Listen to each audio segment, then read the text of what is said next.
Chapter 11, A Fire on the Plains. After the hard work at the roundup, the journey north seemed almost a holiday. Of an evening, the cook's accordion was again brought out, and the men sang and, to Hugh's amusement, danced. He thought the proposal was a joke when it was first made, but he soon saw that it was quite serious. He had declined to take part in it, saying that he had never danced since he was a little boy, but it was as much as he could do to restrain his laughter upon seeing the gravity with which 8 of the cowboys went through a quadrille to the music of the accordion. Then followed waltzes, and then some Mexican dances, the entertainment being kept up for a couple of hours. Dancing, indeed, is one of the favorite amusements of cowboys, and there being no females to dance with, they dance with each other, and are so accustomed to do so that it comes to them as naturally as if dancing with women. When, however, they are camped within 30 or 40 miles of a Mexican village, it is no unusual thing for a party of half a dozen to ride over to it. Perhaps one has preceded them to make the arrangements. These are simple. The Mexicans are very musical, and there is not a village where men capable of playing upon the mandolin and perhaps other instruments cannot be found. An arrangement is made with these and with the landlord of the little inn. The preparations are not expensive. Spirits for the men and a supply of cakes and syrups for the women. The news spreads like lightning, and in the evening Mexican villagers, male and female, in their best attire, from miles round arrive, some in carts and some on horseback. The music strikes up, and the dance is kept up until morning. Occasionally these entertainments end with a fray, arising generally from the jealousy of some young Mexican at the complacency with which his sweetheart receives the attentions of a cowboy admirer. But these are quite the exceptions. The Mexicans know that their host will be off in the morning, and that they shall probably never see them again, and they therefore put up philosophically with the temporary inconstancy of the damsels of their village. To the Mexican girls, indeed, these cowboys are veritable heroes. They have heard endless tales of their courage. They know that the Indians, who hold their countrymen in absolute contempt, fear to meet these terrible herdsmen. The careless way in which they spend their money, their readiness to bestow their gorgeous silk handkerchiefs, their really handsome and valuable sashes, or the gold cord of their hats upon their favorite partner for the evening, fills them with admiration.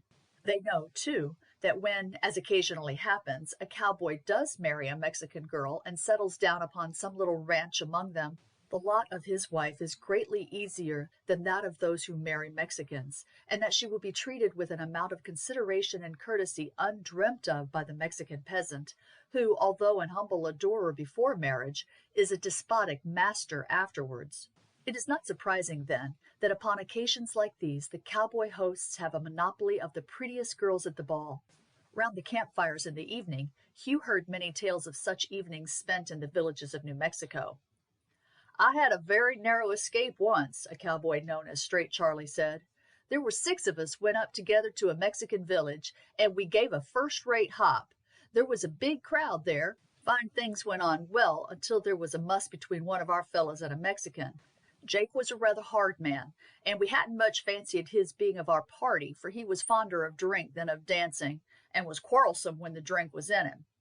I don't know how the muss began, for I was dancing with as pretty a little Mexican girl as I ever came across. However, I haven't any doubts as Jake was in the wrong. The first I knowed about it was that the music stopped, and then I heard loud voices. I saw a knife flash and dropped my partner and was going to run in to stop it, but I hadn't more than thought about it when there was a crack of a pistol. Then knives were out all around, and there was a pretty lively fight.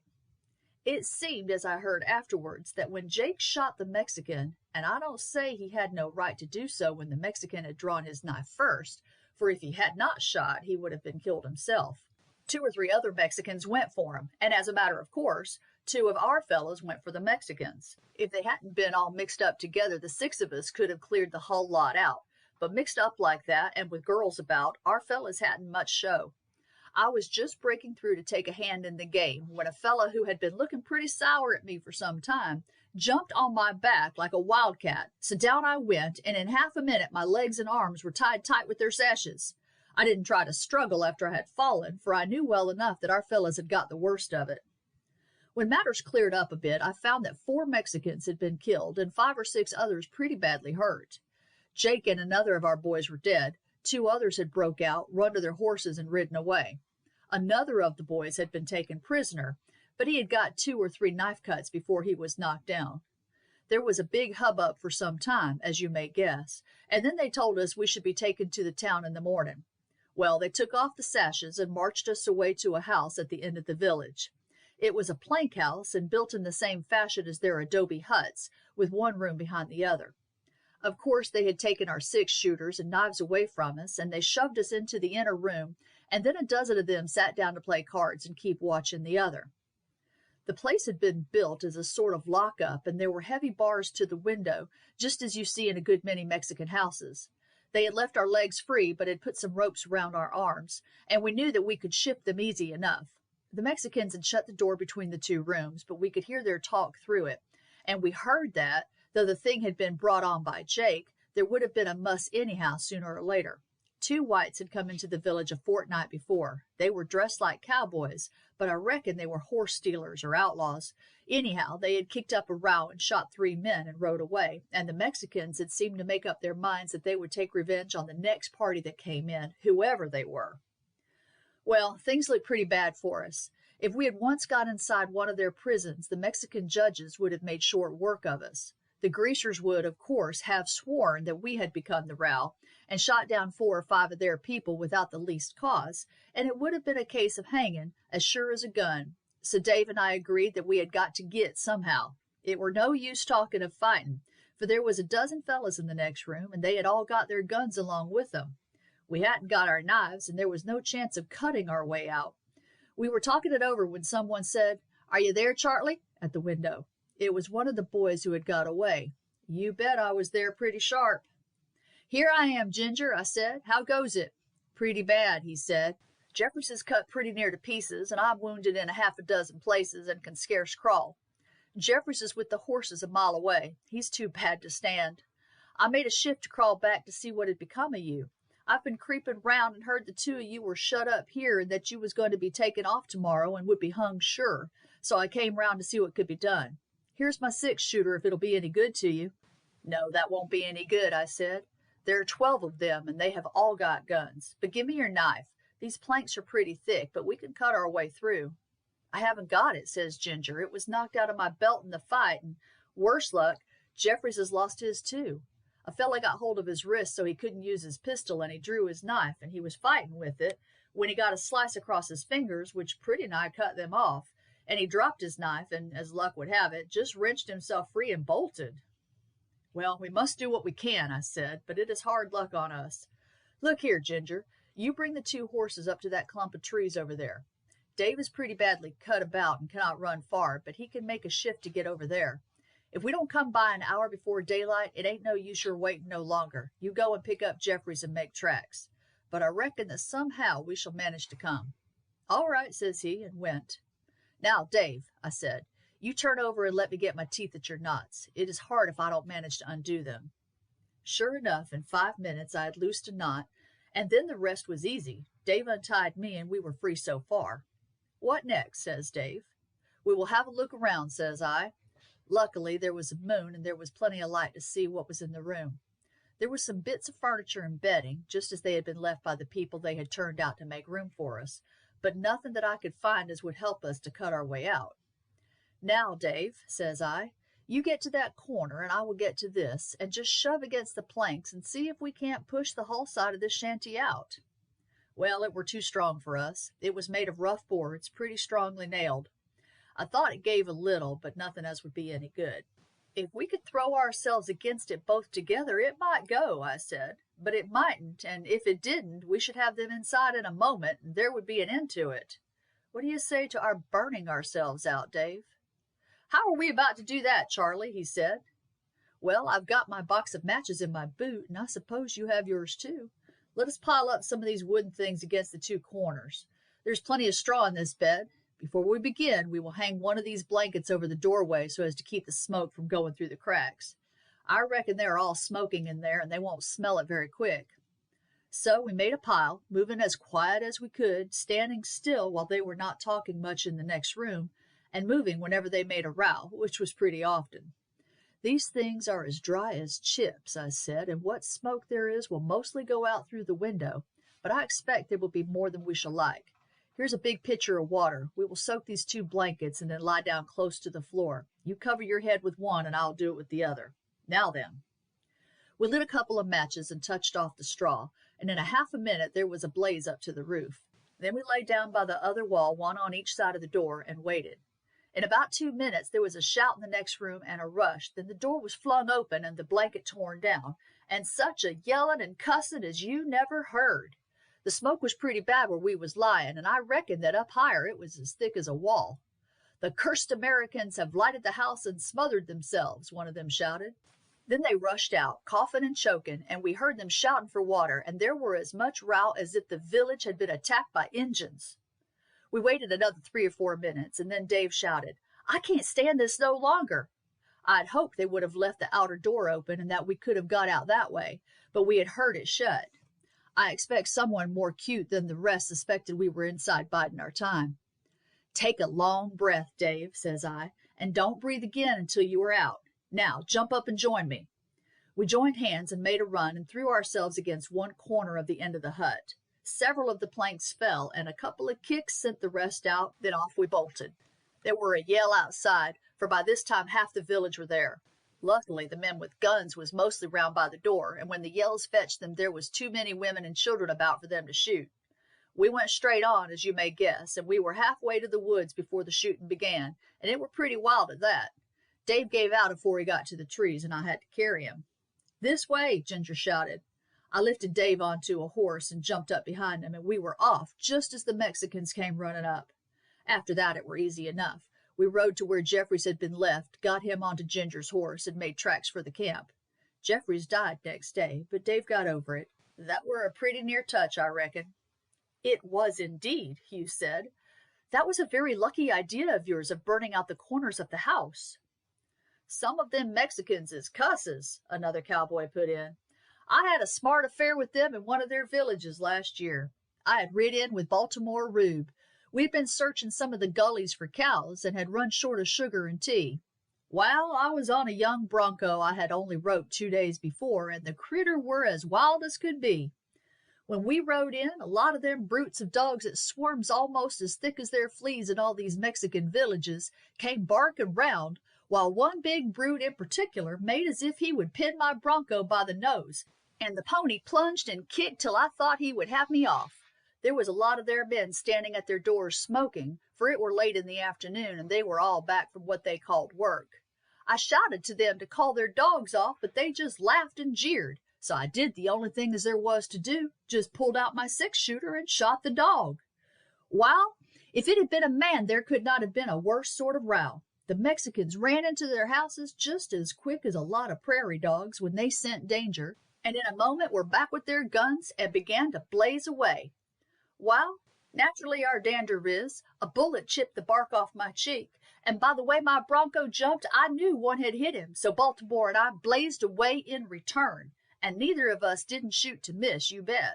We just emptied our 6-shooters and then rode for it. Baltimore got a shot in his shoulder. I had one in the leg, and there was 2 in the saddle. We talked it over and agreed it were best to say nothing about it.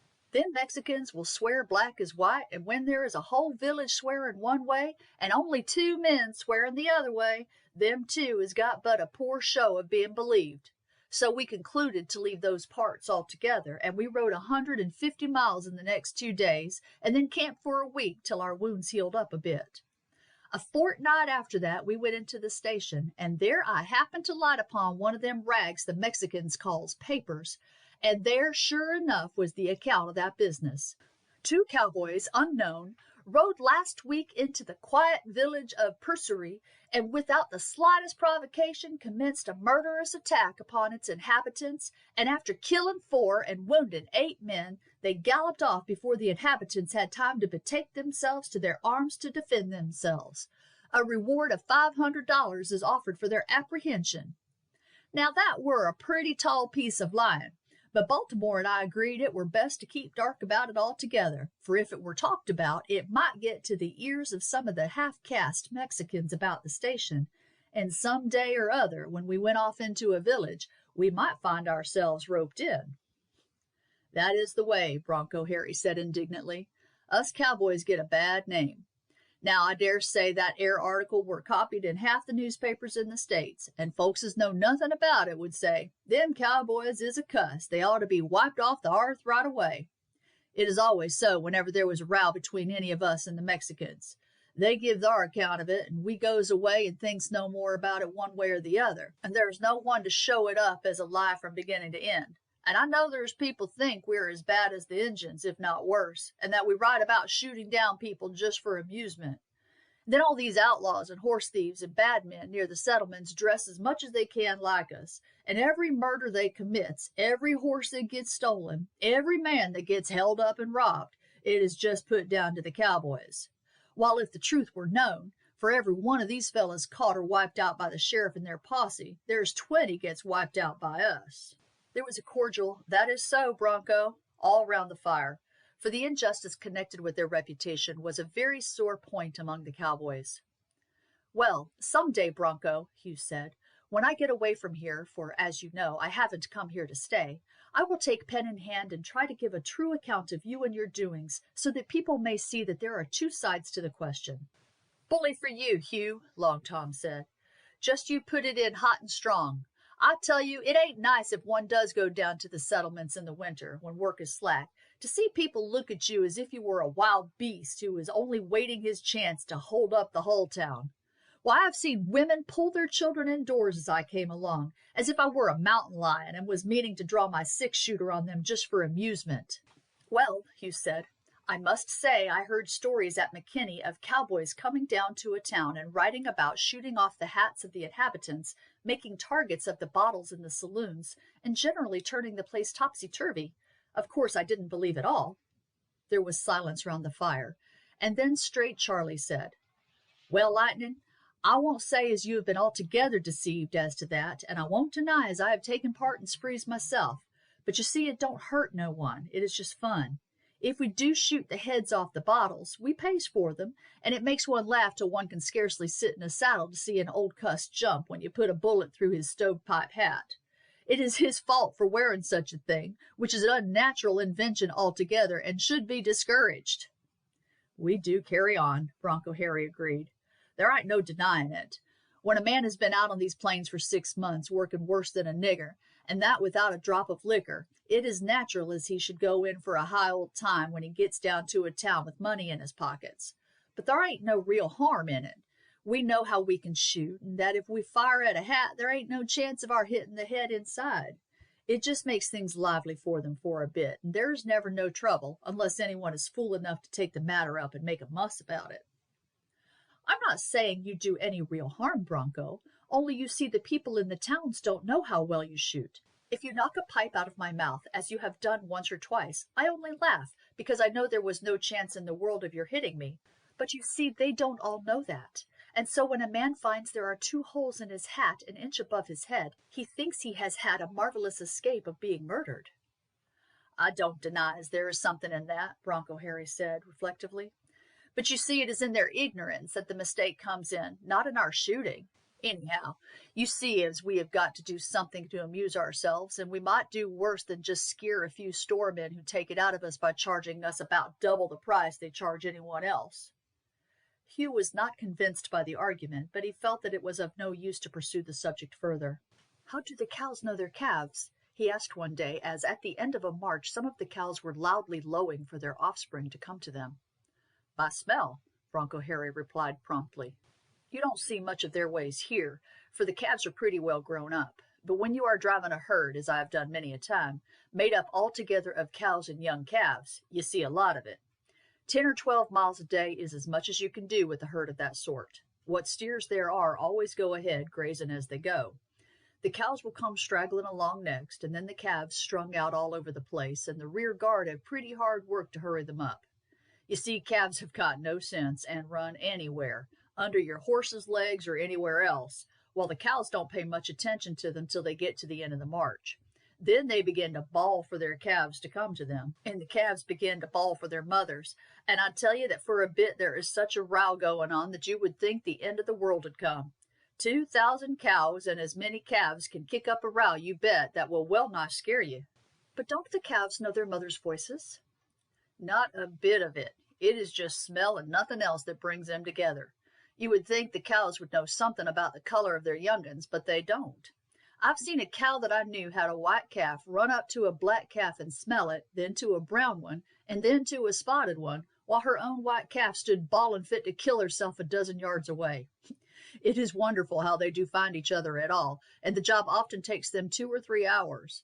Some of the cows concludes at last that their calves have been left behind, and then off they set and would go all the way back to the place they had started from in the morning if you didn't stop them. Sometimes they don't find them at all that night. But what happens to the calves then? The calves shift for themselves. They run up to other cows which have got their own calves sucking. Each cow will generally let them have a suck or two and then drive them off, and in that way they get enough to last them on until they find their mothers in the morning. There is a good deal of trouble in keeping night watch over a herd like that. It isn't that there is any risk of a stampede. A cow herd will never stampede if there are a lot of young calves in it, but they don't settle themselves comfortable to sleep. The calves want to wander about, and the cows who haven't found their young ones keep trying to slip off to take the back track, and you've got to be always on the watch for them. Take it all together, I would rather drive a beef herd than a cow herd. After a week's travel, they reached the spot that had been fixed upon for the herd to graze. The cowboys' work was now much lighter. Parties of 2s and 3s could often be spared for a day's excursion up to some Mexican village among the hills, or they would go off for 3 or 4 days' hunt among the valleys to pick up any cattle that had evaded search during the roundup. One day, when there were but 4 of them in camp, 2 of the party, who had been absent a couple of days, rode in at full speed and reported to the head of the outfit that they had seen the light of a fire up north. "Then there is no time to be lost," Collie said. "Will you 2 men stop here and look after things? I will ride off with the other 4 and fight the fire. When the others come back, do you start out for us. The last 2 who come in must stop here. Give us what food you have got, darky. We may be away 4 or 5 days. Directly we have gone, set to and cook something for the others." Hugh and Bill Royce had returned the day before from an expedition among the foothills. Bronco Harry and another cowboy were also in camp. In 5 minutes the horses were saddled, and they dashed off at full speed. "It is lucky that the wind is not blowing strong," Collie said, "or we should have the fire down here before we got news of it, and there is no place handy where we could drive the herd. I expects those blessed Injuns lit the fire." Hugh was very pleased that he was in camp when the news came.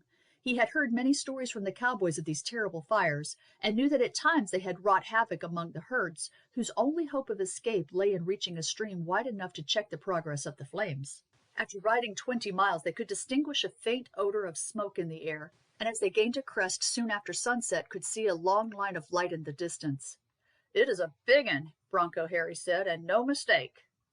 They lost no time in getting to work, for the wind was rising, and there was but little time to spare.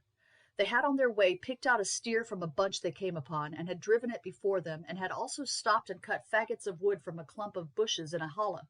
A shot from Bronco Harry's revolver brought the bullock dead to the ground, and while Royce lit a fire, the others with their long knives proceeded to split the bullock into 2 portions, dividing it from its head down to its tail. "Now, Bronco, will you go east with Lightning while Royce and Jake go west? Keep on until you meet some fellows from the other outfits. They are sure to be at work all along the line. If you don't meet any by the time you get to the end of the flames, then work back and fight the fire as you come. I expect the other 4 men will be up in an hour or 2. Bronco Harry and Royce at once lit 2 of the long faggots and fastened the others to their saddles.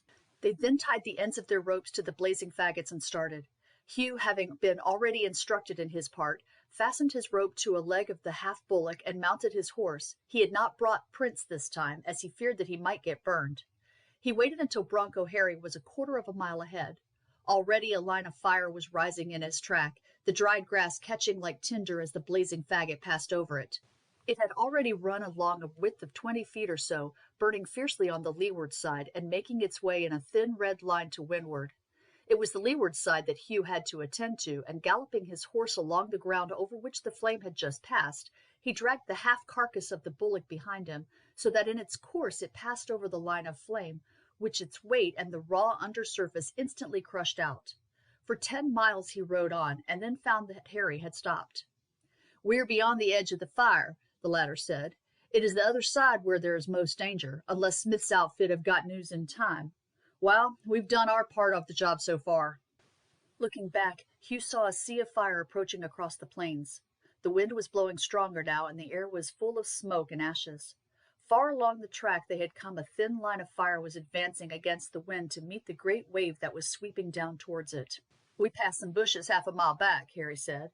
"We will ride back to them and then let the horses go. We shan't want them any more, and they are pretty well mad with fright now." As soon as they reached the bushes they leapt off, and letting the horses go, cut as many boughs as they could carry. Then retiring from the strip of burnt ground, already 40 or 50 yards wide, they awaited the flames. Their approach was heralded by burning fragments, and they were both soon at work beating out the flames as fast as they were kindled to leeward of the burnt strip. Single-handed, they would not have succeeded, but other cowboys speedily arrived, and along the whole line parties were at work fighting the fire. At times it got such hold that it was only checked by lighting fresh fires to leeward and crushing them out as had been done at first, and it was 30 hours before the fire was extinguished along that part of the line. Then the news came that further west it had burst through, and the cowboys, mounting fresh horses that had been brought up, rode off and joined in the fight there, and it was not until after 3 days' unremitting effort that the danger was finally subdued. During all this time the men had not a moment's rest. Their food and water had been sent up from the wagons, and a hasty meal was snatched occasionally. When all was done they were blackened with smoke and ashes. Their hair and clothes were singed, and they were utterly exhausted with their efforts. However, they had saved the herds, and were well content with their work. But, as soon as it was over, each man threw himself down where he stood and slept for many hours, watch being kept by some of the last arrivals, for it was by no means improbable that the Indians would swoop down to take advantage of the confusion and drive off cattle. As soon as the cowboys were roused the next morning, they rode off to their respective outfits, and Hugh's party on their arrival enjoyed the luxury of a bath in the stream near which the wagon of No. 2 outfit was placed. Then, after their change of clothes, they gathered for a comfortable meal. "Well, Lightning, that has been a fresh experience for you," Bronco Harry said. "I am glad I have seen it," Hugh replied, "but I don't want to repeat it." "That was nothing, Hugh. 4 years ago there was a fire here that swept right across the plains. There was a strong wind and no stopping it, and there were over 100,000 cattle burned. I suppose some day or other they will be passing laws for putting up fences. If they do, I tell you it will be something like ruin to a good many ranches, for it will prevent cattle from running before the flames. As it is now, their instinct takes them either to a stream or to some high bluff, but if there was fences, they would never get away. In the north, they lose whole herds in the same way from snowstorms. A herd will drift before snow and wind for hundreds of miles, but if there's anything that stops them, they just get snowed up and die. Ranchmen have troubles enough, but if they was obliged to fence, it would go far to break up the business. Look out, lads, here comes someone galloping into the camp. I expect he's got news of the Redskins. I reckon they would be out on the track of the fire." "Oh, it's Tom Newport," he said, as the man approached. "Well, what he says you may take for gospel. He is not one of them fellows who gets hold of the tail end of a story and then scares the whole country. Well, Tom, what is it?" "Just mount up, Rocco, and get all your crowd together. There ain't no time for talking now. I will tell you about it when we get on the track." In an incredibly short time, the men had all saddled and were ready for a start, filling their water skins and getting from the cook what bread and cold meat remained over from breakfast. "Now which way, Tom?" "Northeast. I will tell you about it. The Injuns have come down and attacked Gainesford. They have killed 5 or 6 men and most of the women and children. They've carried off 5 or 6 girls, and old man Rutherford's Rose is among them." An exclamation of fury broke from several of the cowboys. "Where is Gainesford, and who is Rutherford's Rose?" Hugh asked. "Gainesford is a small place just among the foothills south of the Injun country. There are about 20 houses. Rutherford, he were the first to settle there. We told him over and over again that it were too close to the Injuns and that there would sure be trouble sooner or later. But Steve, that is Rutherford, is one of those pesky, obstinate cusses who just go their own way and won't listen to reason from no one. He got a little herd of cattle up in the valley there and a patch of cultivated land, and he reckoned he wouldn't be solitary long. He was right enough there, for, as I told you, the place grew, and there are pretty nigh 20 houses there now. That is, there were 20 houses. I don't suppose one is standing now. Rutherford, he war a cowboy once and married and settled down there, and Rose is his daughter, and as good a lass as there is west of Missouri. Rutherford's house is free quarters for those of us who likes to drop in, and of course we makes it up to him by taking in a deer or a bear's ham, and maybe a few bottles of whiskey if we've been down to the settlement and laid hands on them. And if we come across any mavericks when we're alone, we just brand them RR, and I reckon Rosie has got 200 cattle out there, and they will come in mighty handy for her when she chooses a husband." "Is that often done?" Hugh asked.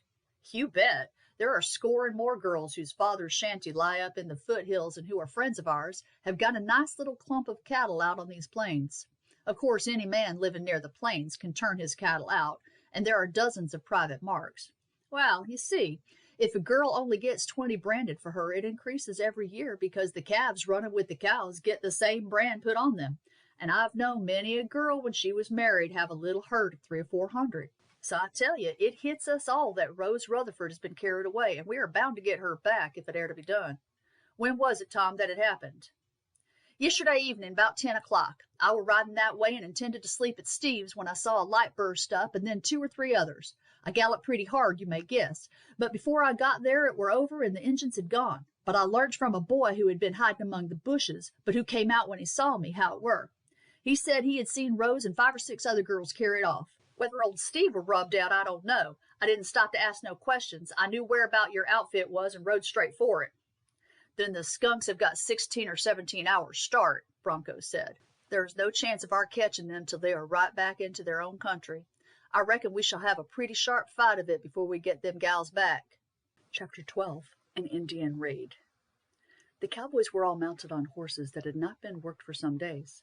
Hugh was on Prince, and they got over the ground at great speed, arriving before sunset at the ruined village. There were 3 or 4 men, 7 or 8 women, and as many children gathered when they rode in. The men had been absent when the attack took place. The women had escaped by seizing their children and rushing out at the backs of the houses and hiding among the rocks and bushes, as soon as the yells of the Indians and explosions of the firearms burst upon their ears. "We heard you was coming," one of the men said, "but I fear it's too late. They have got too far a start altogether." "We didn't waste a minute," Bronco Harry said. "We were in the saddle 3 minutes after Tom brought us the news, and we have rode 70 miles since. Tom has done 140 since last night. Where's Steve Rutherford? Has he been wiped out?" "No, he were away after a bunch of horses that had strayed. He were camping out 20 mile away when he saw the light and guessed what it were. He drove the horses in before him, feeling sure as he would be too late to do any good, but reckoning that they might be useful."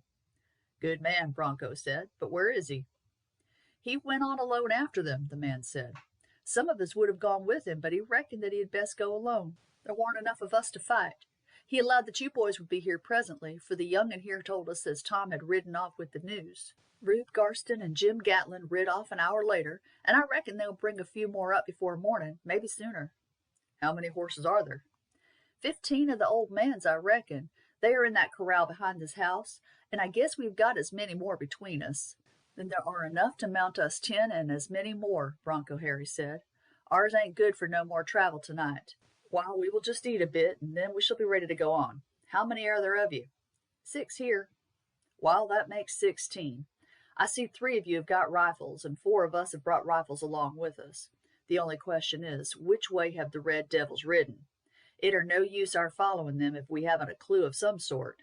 I reckon Steve will be here before long. That is what he's gone for. He would know he couldn't do any good himself, and he would be pretty well sure as we couldn't gather here in any such force as could enter the Injun country afore this evening." "He took a lantern with him," one of the boys said. "Yes, that is it. I guess he followed on foot till daylight, then he mounted and went on their trail until he could give a pretty good guess as to where they was heading. Then I allow he will come back to tell us. That is how I read it."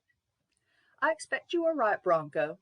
He didn't say as much when he started, but when we talked of going with him, he said, 'Just you stop where you are. There ain't anything you can do. We can't fight them till we get help. You just wait right here, boys. It were rather rough on us when our gals are being carried off and our wives have been killed and the whole place ruined. But we knew as Steve's knew a sight more about Injuns than we did, and had been many a time into the heart of the Injun country afore they broke out, so we waited. But I'll tell you, Harry, it were hard work to sit quiet and know that them murdering villains was getting further away every hour." "We will have them yet," Harry said confidently. "If the old man don't ride up in another half hour, we will start. We will follow the trail as far as we can with lanterns. If we get to any place where the trail branches, then there will be nothing to do but wait for Steve. Have you eaten yet? Because if not, you'd best fill up. It are no use starting on such a job as this fasting. We shall have need of all our strength before we have done, you can bet your boots." None of the men had, in fact, eaten anything since the preceding night, but they saw the justice of the advice. "There's some sheep up behind my place," one of them said. "Like enough they was up on the hills when the Injuns came, but I saw some of them go in there this morning. There ain't no time for cooking now, so we will share your grub, and I will shoot 3 or 4 of the sheep and cut them up. They will last us 2 or 3 days." "That is a good idea. If there is any flour as hasn't been carried off, you'd best make up a few lots of 5 or 6 pounds each and tie them up in cloths. They will come in mighty handy. Hello, here are some more of the boys." A minute later 8 more cowboys rode up. "Hello, Bronco. I thought we should find your crowd here. We've ridden all we knew to be here in time to go on with you. That is, if you are going on." "We're going on as far as we can, Ike. We're just changing horses. I think there are about enough left to give you one each." "Have you any news which way the Redskins have gone?" "Not yet. Old man Rutherford followed 'em up. I expect he will be here soon. If not, we shall meet him. They've got 20 hours start. That is the worst of it. No, there ain't no chance of overtaking them, that is sartain. What we've got to do is wipe some of them out and to give them a lesson and get the girls back again if we can. And we've got to do it quick, else we shall have the whole Injun country up agin us." "I did not think that they would have done it," another man said. "The old man were always good friends with the Injuns and made them welcome when they came along." "It ain't no good being kind to Injuns," another put in. "There ain't no gratitude in 'em." "Injuns are poison," Bronco said, and a general murmur of agreement expressed that in the opinion of the cowboys this summed up the characteristics of the Redskins. In a few minutes the newcomers were provided with fresh horses. A spare horse was taken on for Rutherford, and then, headed by the survivors of the raid, the party started 23 strong. They traveled fast, not that there was any occasion for speed, but because every man was burning with the desire to get at the enemy. After riding about 20 miles, they checked their horses, for a fire was seen a short distance ahead. "That's all right," one of the settlers said. "That will be Rutherford, sure enough. It is just there where the valley forks. He's waiting there for us. He would know we shouldn't want a guide as far as this." As they came up, a tall figure rose from beside the fire. "Well, Steve, have you tracked them?" Jim Gatling, the youngest of the party from the village, asked eagerly. "They have gone over the divide into the Springer Valley, have followed that some way, and then through the little canyon up towards the headwaters of the Pequena Creek. I only went through the canyon to see which way they turned, and then made back here. I guessed some of you would be coming along about this time." "Was they riding fast?" "No, they halted here for some hours. I reckon they had ridden a long way before they attacked our place. I saw their fire some time before I got to them, or I might have walked into them, for I didn't think they would have halted so soon. I tied the hoss up and scouted round them, and when they started this morning before daylight, took up the trail after them. They weren't traveling very fast. You see, they had got about 100 head of cattle with them, and I reckon they have 3 or 4 days' journey before them. As far as I could make out from what I seed of them, they don't belong to this part at all. Sartin they was going easy, and didn't reckon on being followed. It ain't often they get chased when they are once in the hills. Well, boys, I am glad to see you, and I thank you all. It is what I expected from you, for I felt sure that when you got the news you would muster up." "We've brought a fresh horse for you, Steve," Jim Gatling said. "We drove in a herd this afternoon, and they all changed back there, so we are ready to ride at once." "That's good, Jim. I was wondering over that, and thinking that if yours had come in from the plains they wouldn't be fit for any more travel tonight, for I knew they was a long way out. Where were you, Bronco?" "We were on Little Creek." "Ah, that's about 60 miles away from our place. Well, boys, we may as well go on over the divide and down into the valley. There we had best camp. You will have done 100 miles by then and will want sleep. Besides, we mustn't knock the hosses up. They've got their work before them, and maybe we shall have to ride on our way back." "How many of the skunks are there?" "Over 40. "We shan't have much trouble with that lot," Bronco Harry said. "Not if we catch them before they get to their village, Bronco, but I doubt whether we shall do that." "Well, we will fight them, Steve, if there was 400 of them," Harry said. "We've come to get your Rosie and the others back, and we are going to do it, you bet." Rutherford held out his hand and gripped that of the cowboy. Then mounting the horse that had been brought for him, he took his place at the head of the party and led the way. It was a toilsome journey over the shoulder that divided the 2 valleys. The pace was necessarily confined to a walk, and it was 5 hours before they reached the stream upon which they were to camp. Here the horses were turned loose to graze, and the men threw themselves down upon the ground and were soon asleep, for it was now past midnight. With the dawn of day they were on their feet again, a great fire lighted, and some of the mutton cut up and cooked, and some cakes baked. As soon as the meal was eaten, they again started.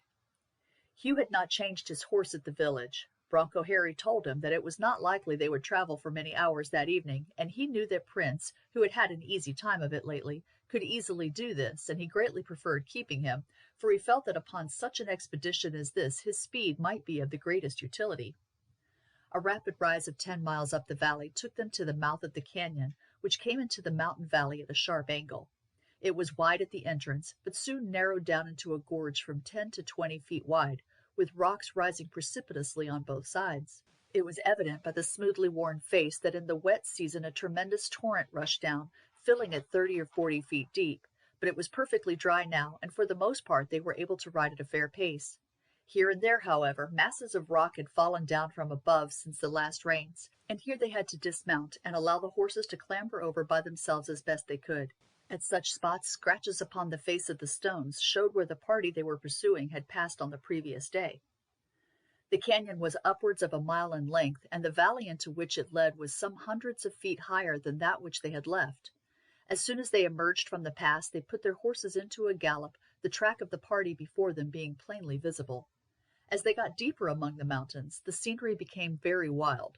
Forest clothed the hills. Great masses of rock towered above the valley, and huge blocks of stone encumbered the route they had to pursue. Sometimes the track left the bottom and wound up the hillside, passing at times along the ledges, with precipices above and below. Anxious as they were to press forward, much of the journey had to be performed at a foot pace, for many of the horses, having been brought up on the plains all their lives, were fidgety and nervous on such unaccustomed ground, and required coaxing and care to get them along the passes. They traveled until late in the afternoon and then halted. The next day's work was of the same character.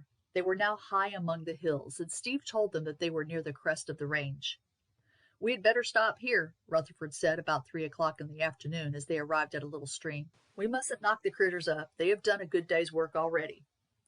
"We have gained upon them, Steve," Bronco Harry said. "The traces have been getting fresher." "Yes, we have gained a bit, but not much. Their horses would go faster than ours because they are accustomed to the mountains, but the cattle will have kept them back. Why I stop here is because there is a sort of wall of rock with a passage up through it a mile or two ahead, and though I don't expect they have any idea they are followed, they are like enough to have left a sentry on top of that wall. It'd never do for them to attack us here. We should have no show at all. I want to get my girl back, but throwing away our lives ain't the way to do it.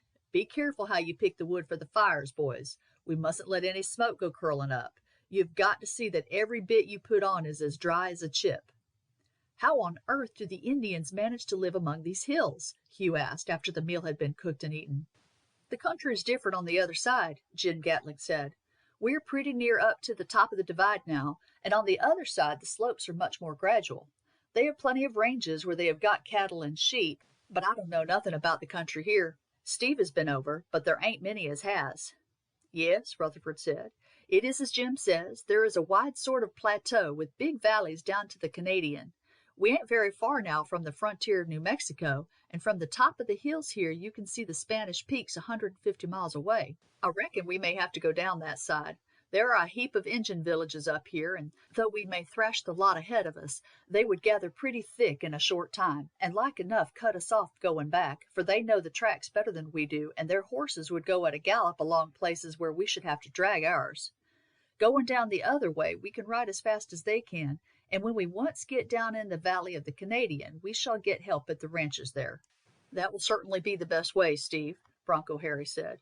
"We're all ready to fight any number of them on the plains, but it wouldn't be good to be hemmed up among these hills with no chance of help. We should keep them off, I reckon, till we had eaten our boots, but they would make an end of us at last, sure. Have you often been along this line before, Steve?" "Once. I came across here with a party of redskins just after the last peace were made with them, when it was sure that they wouldn't break out again until they had got their presents. I'd got a stock of beads and looking-glasses and cottons and such like, and went up with a couple of mules and traded among them for skins, and worked robes and moccasins and Indian trumpery. I sent them back east and did a pretty good trade with them. But I know the other side well.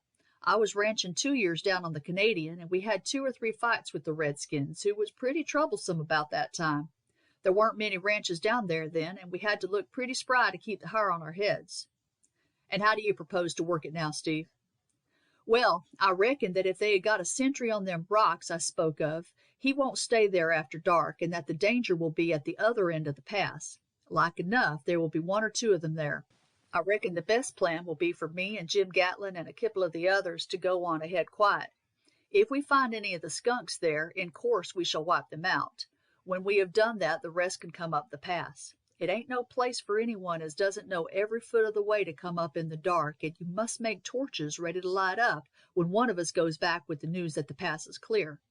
As soon as we have done with the Redskins, Jim and I will go off scouting. You see, we don't know yet what band this is or how far their village is away. We will follow on the trail, and when the rest get up through the pass, they must wait till we bring them word. I reckon from their coming by this road, as their place is about 15 miles from the top of the pass. There's a big village there, and I expect they belong to it. I reckon they are just getting there now, and they will be feasting pretty considerable tonight. It air a pity we ain't handy. However, it cannot be helped. We should risk it all if we was to try to push on afore it got dark.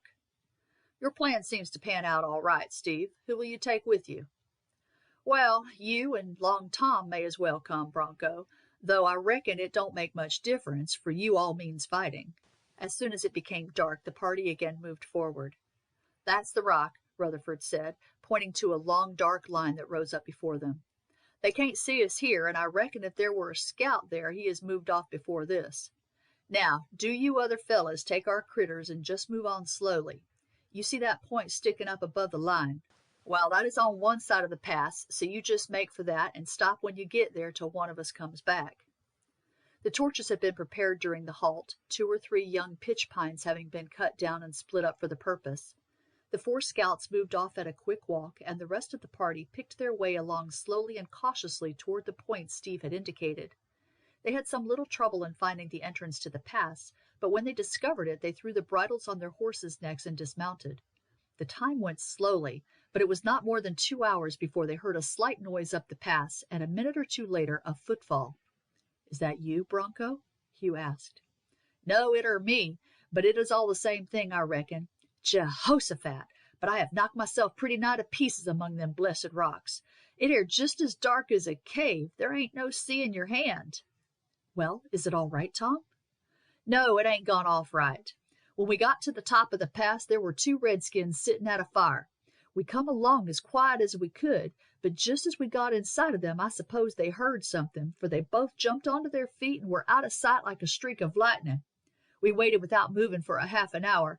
Then they came back again. We could have shot, but Steve reckoned it was too great a risk, so he and Jim undertook to crawl forward, while Bronco and me were to keep ready to shoot if the redskins made a bolt. It were a long time, or at least seemed so. The redskins was restless, and we could see they was on the listen. Well, at last they both jumped, but it were too late. Steve and Jim fired, and down they both went, and we came on. The worst of the business were that one of their horses broke loose and bolted. Steve fired after him. He may have hit him or he may not. Anyhow, he went off. So now you've got to hurry up all you know. The torches were at once lit, and leading their horses, the party made their way up the gorge. It was steep and narrow and encumbered with boulders, but in half an hour they reached the other end. Bronco Harry was awaiting them. We have got to move away to the right for about a half a mile and stop there. There is a clump of trees, and that is where we are to wait. It air a tarnal bad business, that air hoss getting away. He's pretty sure to bring the Injuns down on us. Steve ain't going very far. He says there is another village about 3 miles from the one he thinks most likely, and when he gets about 4 miles away from here, he will be able to see which way the tracks go, and then he will come straight back to the trees. Do you think you hit the horse, Harry? Hugh asked as they made their way to the clump of trees. You don't suppose I could miss a horse if I tried, Hugh? I hit him sure enough, worse luck. If I had missed him, it wouldn't have mattered so much. If he came galloping in by himself, they might have thought he had got scared at something, by a bar perhaps, and had just made tracks for the camp. Like enough, they would have sent off 4 men to see if it were all right. But when the blessed thing turns up with a bullet in his hide, they will know there has been a fight. What do you think they will do then, Harry? Are they likely to ride out and force to the gap? They may, and they may not. I should say they won't. I should guess they'll just throw out scouts all around their village and wait till morning. They won't know how strong our party is and wouldn't take the risk of being ambushed in the dark. Perhaps when the horse goes in, they won't notice it, especially as they will be feasting and dancing. I don't reckon that worth a cent, Hugh. They are safe to be one or two of their boys out looking after the horses. Besides, those varmints' ears are always open. They would hear a horse coming at a gallop across the plain a half a mile away. Aye, and more than that. Directly the boy sees the horses saddled, he will run in and tell them, and then they will take it in by the fire and look at it. When they see the mark I've made on it, they will be a nice rumpus, you bet. They will know what it means just as if it were all writ down for them. 2 hours passed, and then the sound of an approaching horse was heard. Well, Steve, what news? The horse has gone on straight for the village, the one we thought, and all the other tracks go in that direction. There ain't no chance of taking them by surprise now. What do you think they will do, Steve? They will watch all night, that is sartain, and in the morning 2 or 3 will be sent out to scout. There ain't many trees about here, and they will reckon that they can see us soon as we see them, and those they send out are safe to be on the best horses they have got. In course, we could lie down there by the gap and shoot them when they come up, but I don't see as that would do us any good. When they didn't get back, it would only put the others more on their guard than ever. If we don't shoot them, they will find our tracks here and take back news how many we are. I tell you, lads, look at it as I will, I don't see no way out of it. And what makes it wuss is, when they take back the news that scouts they left here have both been shot, it will go mighty hard with the captives in the village. I can't see no way out of the kink anyhow. I'm ready to give my life cheerful for Rosie, but I ain't going to ask you to give your lives when I don't see as there is any chance of getting her. Do you see any way out of the job, Bronco? I don't, Steve. And as you say, there was about 40 or 50 of these varmint in the expedition, and we may reckon there will be as many more able to draw a trigger in the village. That makes 80. 4 to 1 is pretty long odds. If they was out in the plain, we might be a match for them, but to attack an Injun camp that's waiting and ready ain't the same thing as fighting in the plains. Half of us would go down before we got in, and there would not be no more chance of the rest of us getting the captives away than there would be if they was in the moon. If it hadn't been for this affair of the hoss, we might have carried out your plans, and you might have made your way into the village. And there were just the chance that you might have got them out and brought them along to some likely place where we was handy. But there ain't no need to talk about that now. They will be guarded that strict that a bird couldn't get to them with a message. That ain't to be thought of. Can any of you boys think of anything? No one spoke. Then Hugh said, I am only a young hand yet, and I don't know that my ideas are worth anything, but I will tell you what they are, and then you can improve upon them perhaps. It seems to me that, in the first place, we ought to leave, say, 4 men at the gap. If 4 Indian scouts come out, they ought to shoot or rope 3 of them and let the 4th escape. If there were only 2 of them, I would say let 1 get away. What should they do that for, Hugh? Bronco Harry asked in surprise. I will tell you directly, Bronco. All the rest of us, except the 4 who are left on watch, should start at once and make a big circuit and come round to the other side of the village and stop a mile or so away in hiding, at any rate as near as we can get. Why I propose letting 1 go is this. Suppose 3 or 4 scouts go out and none return. The Indians will be sure that they have fallen in a trap somewhere. They won't know how strong we are or whether we think of making an attack on their village, and they will stop there expecting us for days perhaps, and then send out scouts again. Now, if 1 gets back with the news that they saw no signs of us until they got close to the gap, then 3 or 4 shots were fired and his comrades were killed, but he got off without being pursued. It seems to me that they would naturally imagine that there was only a small party at the gap, perhaps 3 or 4 men from the village they attacked, who had come out to revenge themselves, and would send out a strong party of their braves at once to attack them. Of course the 4 men left at the gap would, directly they had done their work and the Indian was out of sight, mount their horses and make the same circuit as we had done and join us as quickly as they could. We should be keeping watch, and after seeing the war party ride off, we could dash straight down into the village. Half, and perhaps more than half, of their fighting men will have gone, and the others, making sure that we were still at the gap and that there was no fear of attack, will be careless, and we should be pretty well into the village before a shot was fired. Shake, young fellow, Steve Rutherford said, holding out his hand to Hugh. That air a judgmatical plan, and if it don't succeed, it oughter. There was a general chorus of assent. It beats me altogether, Steve went on, how you could have hit on a plan like that when I, who have been fighting Injuns off and on for the last 20 years, couldn't see my way no more than if I had been a mole. You may be young on the plains, Lightning, for so I have heard them call you, but you couldn't have reasoned it out better if you had been at it 50 years. I tell you, young fella, if I get my Rosie back again, it will be thanks to you, and if the time comes as you want a man to stand by you to the death, you can count Steve Rutherford in. And Jim Gatling, the young settler said. Rosie and me were going to get hitched next month, and it don't need no talk to tell you what I feels about it. Which of us shall stay and which of us shall go? Bronco Harry said. You're the only man as knows the country, Steve, so you must go sartin. Long Tom and me will stay here if you like. You can give me the general direction of the village, and I expect I can make shift to come round and join you. Besides, there will be your trail to follow. I don't reckon they will send out those scouts till daylight. Anyhow, we won't start before that, and we are safe to be able to follow your trail then. Who will stop with us? Will you stay, Hugh? No, Hugh said decidedly. I will go with Steve. I am not a very sure shot with the rifle. You can shoot straight enough, Bronco Harry said. Well, perhaps it isn't that, Harry, but so far as I have had no Indian fighting, and though I am quite ready to go in and do my share in a fight, I tell you fairly that I couldn't shoot men down, however hostile, in cold blood. All right, Hugh, you shan't stay with us.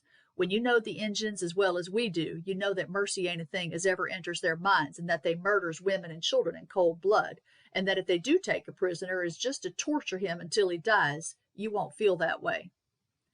I'll stay with you, Bronco, Jim Gatlin said.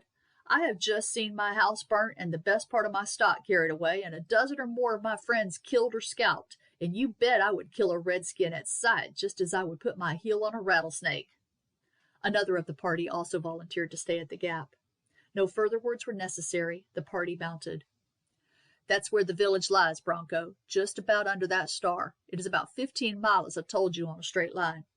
We shall keep over there to the right, and in a couple of miles we shall go to where the ground falls, and we'll travel along there.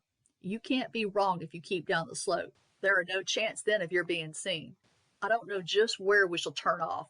There are several dips run down from above, and we shall follow one of them up when I reckon we have got a mile or two beyond the village. So keep a sharp lookout for our trail there. You needn't bother much about it before, because you can't miss the way, but look sharp at the turnings. I would drop something to show you where we turn off, but if any Injun happened to come along, he would be safe to notice it. When you guess you've ridden far enough, keep a sharp lookout for the place when we turn off, and then follow the trail carefully. It is rolling ground, that side of the village, and I reckon we can get within a half a mile of it. There ain't much fear of their wandering about, and any scouts they have out won't be on that side. So long. Steve Rutherford led the way. There ain't no need to hurry, he said. We've got plenty of time, and I reckon that when we get a bit further we will dismount and lead the horses. They have had pretty hard work coming up the hills, and I tell you they're likely to want all their speed tomorrow, and some of them will have to carry double if we can't manage to get a hold of the few of the Injun ponies.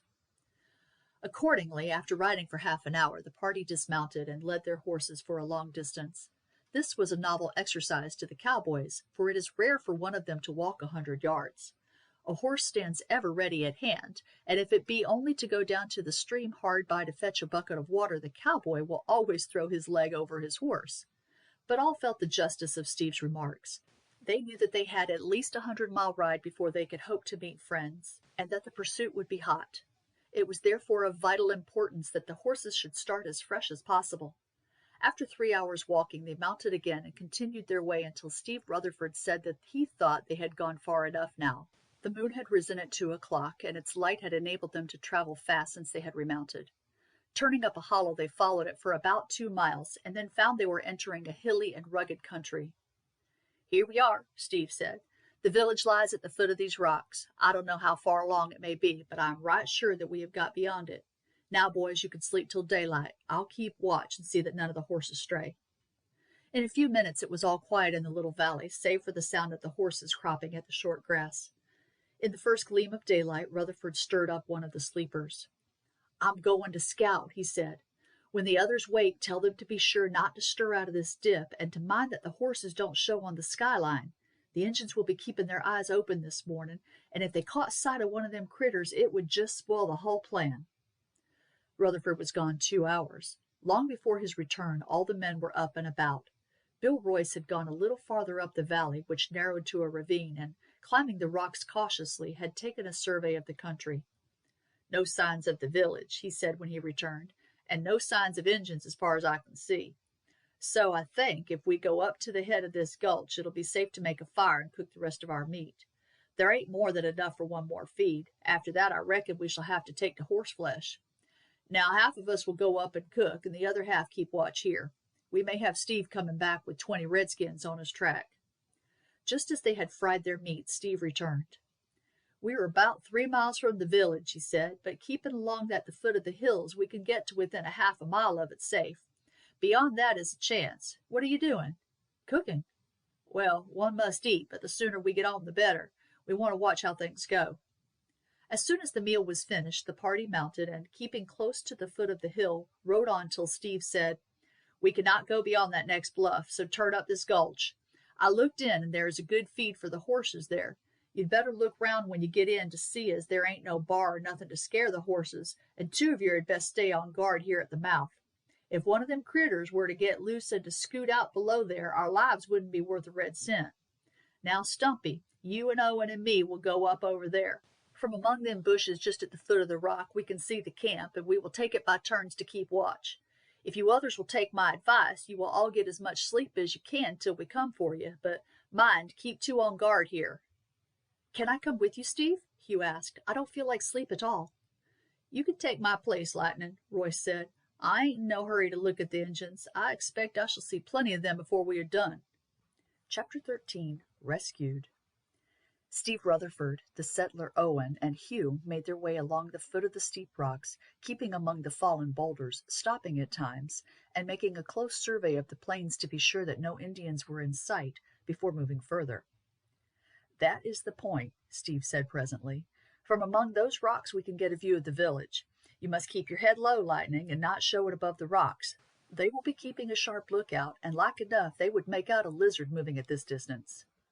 When they reached the point, they made their way with extreme care to the highest boulders, and then, lying down, looked through the interstices between them. Hugh started as he did so, for although the Indian village was nearly half a mile away, the mountain air was so clear that it did not seem a quarter of that distance. Its position was well chosen.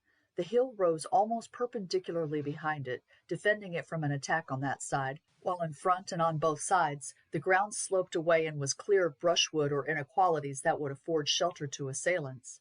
Trees stood in and around it, affording shade during the heat of the day. A number of horses were grazing close to the village, with half a dozen Indian boys round them in readiness to drive them in at the shortest notice. Smoke was curling up from the top of the wigwams, and through the trees many figures of men and women could be seen moving about. "How long do you think it will be, Steve, before their scouts get back again?" "Another hour, I should guess. I expect they started at daybreak. Anyhow, they had gone before I got here. I reckon they wouldn't travel fast going there. In the first place, they would scout about and look for signs of an enemy, and in the second, they wouldn't want to blow their horses, for they might have to ride for their lives any moment. I should give them 4 hours, a good 2.5 to get there, and something over an hour for one of them to get back again. He may be here in half an hour, he may not be here for an hour. It will be somewhere between one and the other." 20 minutes passed, and then Steve exclaimed, "Here he comes!" The other 2 caught sight of the Indian at the same moment, as first his head and shoulders, and then the whole rider and horse, appeared on the crest of a rise some 4 miles away. He was as yet invisible from the village, but in a few minutes they could perceive a stir there, and 3 or 4 warriors ran out from the village, leapt onto their horses, and galloped out to meet the returning scout. They saw them join him, and, sweeping round without a check, accompany him, and in 10 minutes they reached the village. A minute later a mournful wail sounded in the air. "They know it now," Steve said. "They are just about beginning to feel as we do. It is all very well as long as they go out and murder and burn and come back with scalps, but they don't like it when the game is played on them." "When will they start out again, do you think, Steve?" "Not yet a while. They're going to talk. Indians never do anything without that. There, do you see? There ain't a man among the trees. There are some women and children, but nary a warrior. You may be sure that they are gathering for a great council. First of all, the scout will tell his story, then the chiefs will talk. It will be another hour at least before there is a move made." "Oh, I do hope our plan won't fail," Hugh said. "I don't think that there is much chance of it," Owen put in. "They're bound to do something. Their scout can only report that, so far as he saw, there was not more than 4 men, and as they did not chase him, he expects they have no horses. They never can leave it like that. They're bound to go out and see about it. Otherwise, they know they couldn't go in 2s or 3s without the risk of being ambushed, just as the scouts were. Besides, they lost the 2 men they left behind, and maybe 1, maybe 3 this morning, and they are bound to have vengeance. Oh, they are safe to go." An hour later, a sudden succession of wild yells were heard. "That's their war cry," Steve said. "The thing is settled, and they're going." A few minutes later, the Indian boys were seen driving the horses in towards the village, and then a number of warriors ran out. "There are a good lot of them," Steve said in a tone of satisfaction. "They was sure to go. The question were how many of them. It will be a strong party anyhow." The Indians were soon seen to be mounting. "Now we can count them," Steve said. 35. "I couldn't tell within 4 or 5, Hugh said. "They keep moving about so, but I should say that was about it." "Yes, 35, Owen agreed. "You have the youngest legs, Lightning. You scoot across as hard as you can run and tell them to get ready. Steve and I will see them fairly off, and then we will come in. Don't let them move out of the hollow till we join you. There ain't no special hurry, for we mustn't attack till the band have got 4 or 5 miles away. If they heard the guns, they would be back again like a torrent." Hugh did as he was told. As he ran down over the crest into the dip, he gave a shout of satisfaction at seeing Bronco Harry and the 3 men who had remained with him. They had arrived a few minutes before. "Well, Harry, we saw all had gone right, as only one of their scouts came back." "Has it drawn them?" Harry asked. "Yes, a band of 35 started 5 minutes ago." "Bully for us," Harry said. "Then we have got them all right now. I expect there ain't above 30 fighting men left in the village, and catching them as we shall, they won't have a show against us." "How did you get on, Harry?" "It were just as you reckoned, lad. 3 of them came out. They were very scary about coming close. They yelled to their mates, and in course got no answer. Then they galloped round, one at a time, getting nearer and nearer, but at last they concluded that the place was deserted, and rode up. We let them get so close that there were no fear of our missing, and then we shot 2 of them. The other rode for it. We fired after him, but took good care not to hit him, and as soon as he had gone we ran to the wood where we had left our ponies, and came on here pretty slick. There were no difficulty in following your trail. We reckoned that we should have to come pretty fast to be here in time, as it were 3 or 4 miles further for us to go than the Injun would have, and he wouldn't spare his horseflesh. Still, we was sure it would be an hour at least before they was ready to start, more likely 2. Jim Gatlin were flurried a bit. Natural he wouldn't like not to be with the others when they went in to rescue Rosie. So it seems we are just in time with nothing to spare. But here comes Steve." By this time all had been got ready for a start. Horses had been brought up, saddles looked to, girths tightened, and blankets strapped on. A hearty greeting was exchanged between Steve and the party just arrived. "We will give them another 10 minutes before we start," Steve said. "Now we had better settle, Bronco, as to what we should each do when we get in, else there may be confusion, and they may tomahawk the prisoners before we find them." "Yes, that is best," Bronco agreed. "Now look here. Our crowd will do the fighting, and you and your fellows jump off as soon as you get in and search the wigwams. You will know just where to go. The prisoners are safe to be in a wigwam close by that of the principal chief. He will keep them close under his eye, you may bet your life. And mind, boys, let us have no shooting at squaws or kids. We have come out to rescue the women they have carried off, and to pay out the men for the work they did, but don't let us be as bad as they are." There was a general assent from the cowboys, but 2 or 3 of the men who had come with them grumbled. "They have killed our wives and children. Why shouldn't we pay them back in the same coin?" "Because we are whites and not redskins," Bronco Harry said. "Look here, Steve. We have come here to help you, and we are risking our lives pretty considerable in this business. But afore we ride in that village, we are going to have your word that there ain't going to be a shot fired at a squaw or child. Those are our terms, and I don't think they are unreasonable." As a chorus of approval went up from the rest of the cowboys, and as the others were well aware that what they said they meant, they unwillingly assented. "That is right and square," Bronco Harry said. "You have all given your promise, and if anyone breaks it, I begin shooting. That is all. Now it's about time to be moving, Steve." The men swung themselves up into their saddles. "Now, boys, quietly until we get inside of the village, and then fast as we can go." But all were eager for the fight, and the pace gradually quickened till they came within sight of the village. Then they charged down upon it at full gallop. They had gone but a short distance when they heard the cry of alarm, the yells of the Indians, shouts and orders, screams of women and children, and the barking of the village dogs. Shots were fired, but to Hugh's surprise, these ceased before the cowboys reached the village. "The skunks are bolting," Bronco Harry exclaimed. "Keep round the trees, number 2 outfit, and straight across the plain after them. They may have got some of the girls." It was, however, less than 2 minutes from the moment the assailants had been seen to that when they burst into the village.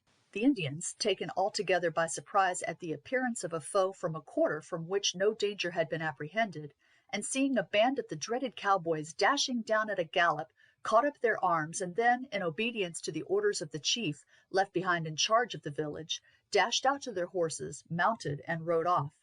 Their leader had seen at once that there was no hope of resistance. The assailants were nearly equal in number to the fighting men left in the village. They would be armed with those terrible pistols that were the dread of the Indians, and they had all the advantage of a surprise. There was nothing to do but to ride off to the main body. For a moment the thought of killing the prisoners before starting had crossed his mind, but there was no time to run to the wigwam in which they had been placed, and he saw too that their death would entail that of the Indian women and children. These had been no less speedy in their movements than the men, and at the first cry of danger the women had seized their infants and, followed by the boys and girls of the village, had fled along the foot of the cliff till they reached a spot where, although steep, it was accessible. Here a path, winding among boulders and hidden by bushes, led up to the top of the cliff.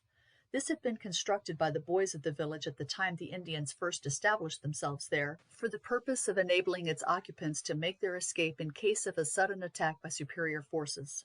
Steve and his party were astonished when, as they dashed into the village, they found the place almost deserted. A few old men stood at the entrances of their wigwams, and 4 or 5 aged women were assembled in front of one standing near the center of the place, and as the cowboys and settlers galloped up, 5 white women ran out from the wigwam to meet them with cries of joy. "All safe, Rosie?" Steve Rutherford shouted as he rode up. "All safe, father," and a cheer burst from the rescuers as they leapt from their horses and crowded round the girls. These had all friends or relations among the party. "3 of you let off your rifles one after the other," Steve said, the instant he had embraced his daughter. "I told Bronco as he rode off that should be the signal that we had got them all. Then some of you had better ride as hard as you can after them. You may be wanted, though I don't expect the Indians will stop. Tell Bronco he had best come back again. There ain't no time to lose. The rest of you scatter and put a light to these wigwams. There's all the things they stole from us scattered among them, and all their skins and things, not worth much perhaps, but a lot to them. Look into the huts and see there ain't no babies left in them. Where are all the women and children, Rosie?" But Rosie was at that moment much too occupied with Jim Gatling to hear him. "Never mind that now, gal," Steve said, striding up to them. "There will be enough time for fooling when we get out of this. Where are the women and children?" "I don't know, father. We know nothing about it. We were in the wigwam and suddenly heard shouts and screams, and then almost directly everything became quiet, and then these old women opened the door and made signs to us to come out, and as we did we saw you charging in among the trees." "Where are the squaws and children?" Steve asked one of the old women in her own language. She looked vacantly at him as if she did not understand. "Bah, that's no use," he said. "I might have known that. Scatter about, boys. See if you can't find some of them. They can't have gone out onto the plain, that is sartain. They can't have got up this cliff, not here. Perhaps there's a cave somewhere. Scatter along and search. Go right along some distance each way. There might be some path up somewhere." "What does it matter about them, Steve?" one of the settlers asked. "We agreed there weren't to be no killing of squaws or kids." "I don't want to kill them," Steve said. "I'm just so pleased to getting my girl and the others back that I don't feel like hurting anything. What Bronco and me reckoned on was to take some of the chief's wives and children along with us as hostages. If we had them with us, we reckoned they could not attack us on our way back. I tell you, boys, it may just make the difference of our scalps to us." Not another word was needed, and all, with the exception of a few of the friends of the rescued women, scattered on the search. It was 10 minutes before they found the concealed path. The man who discovered it ran back to Rutherford. "I've found the place, Steve. It is away 300 or 400 yards to the left there. Just at the end of the clump of trees there are some bushes against the face of the hill. It didn't look as if there could be any way up, but I pushed through them, and sure enough, there was some steps cut in the rock. I went up them and round a sharp angle, and there was a sort of gap in the cliff. You couldn't see it from the plain, and a path went straight up there. That air bad news, Owen. They've got a quarter of an hour's start, and it ain't no sort of use our going after them. Well, there is nothing to do but ride for it. I wish Bronco's party was back." "They're just coming back," a man said. "I've been to the edge of the woods to look for them. They're galloping back and will be here in a few minutes." By the time Bronco Harry and his party rode into the village, the wigwams were all in flames. The men who had set fire to them had brought out the meat they had found inside. There were several quarters of deer and a quantity of beef, doubtless the produce of animals belonging to the herd they had driven off. They were satisfied that the burning of the wigwams would be a heavy loss to the Indians, for they had found many piles of skins and robes stored up to be used in barter for guns and horses. Indeed, the whole belongings of the tribe, except their cattle, were destroyed, together with, what perhaps would be even more severely felt, the scalps taken from their enemies in many a fight and massacre. A few words acquainted the newcomers with what had taken place, and they were delighted to find that they had arrived in time to save the women from the fate that awaited them. "Did you hear the rifle shots, Bronco?" "Nary one. We was having a skirmish with the Redskins. They showed fight at first till they saw the rest of the boys coming. We chased them 2 miles and killed 6 of them. Then we thought it best to come back, for we could see that a couple of the best mounted had been sent straight off as hard as they could go after the first lot. We should not have chased them as far as we did, but we wanted to rope 5 of their horses for the women.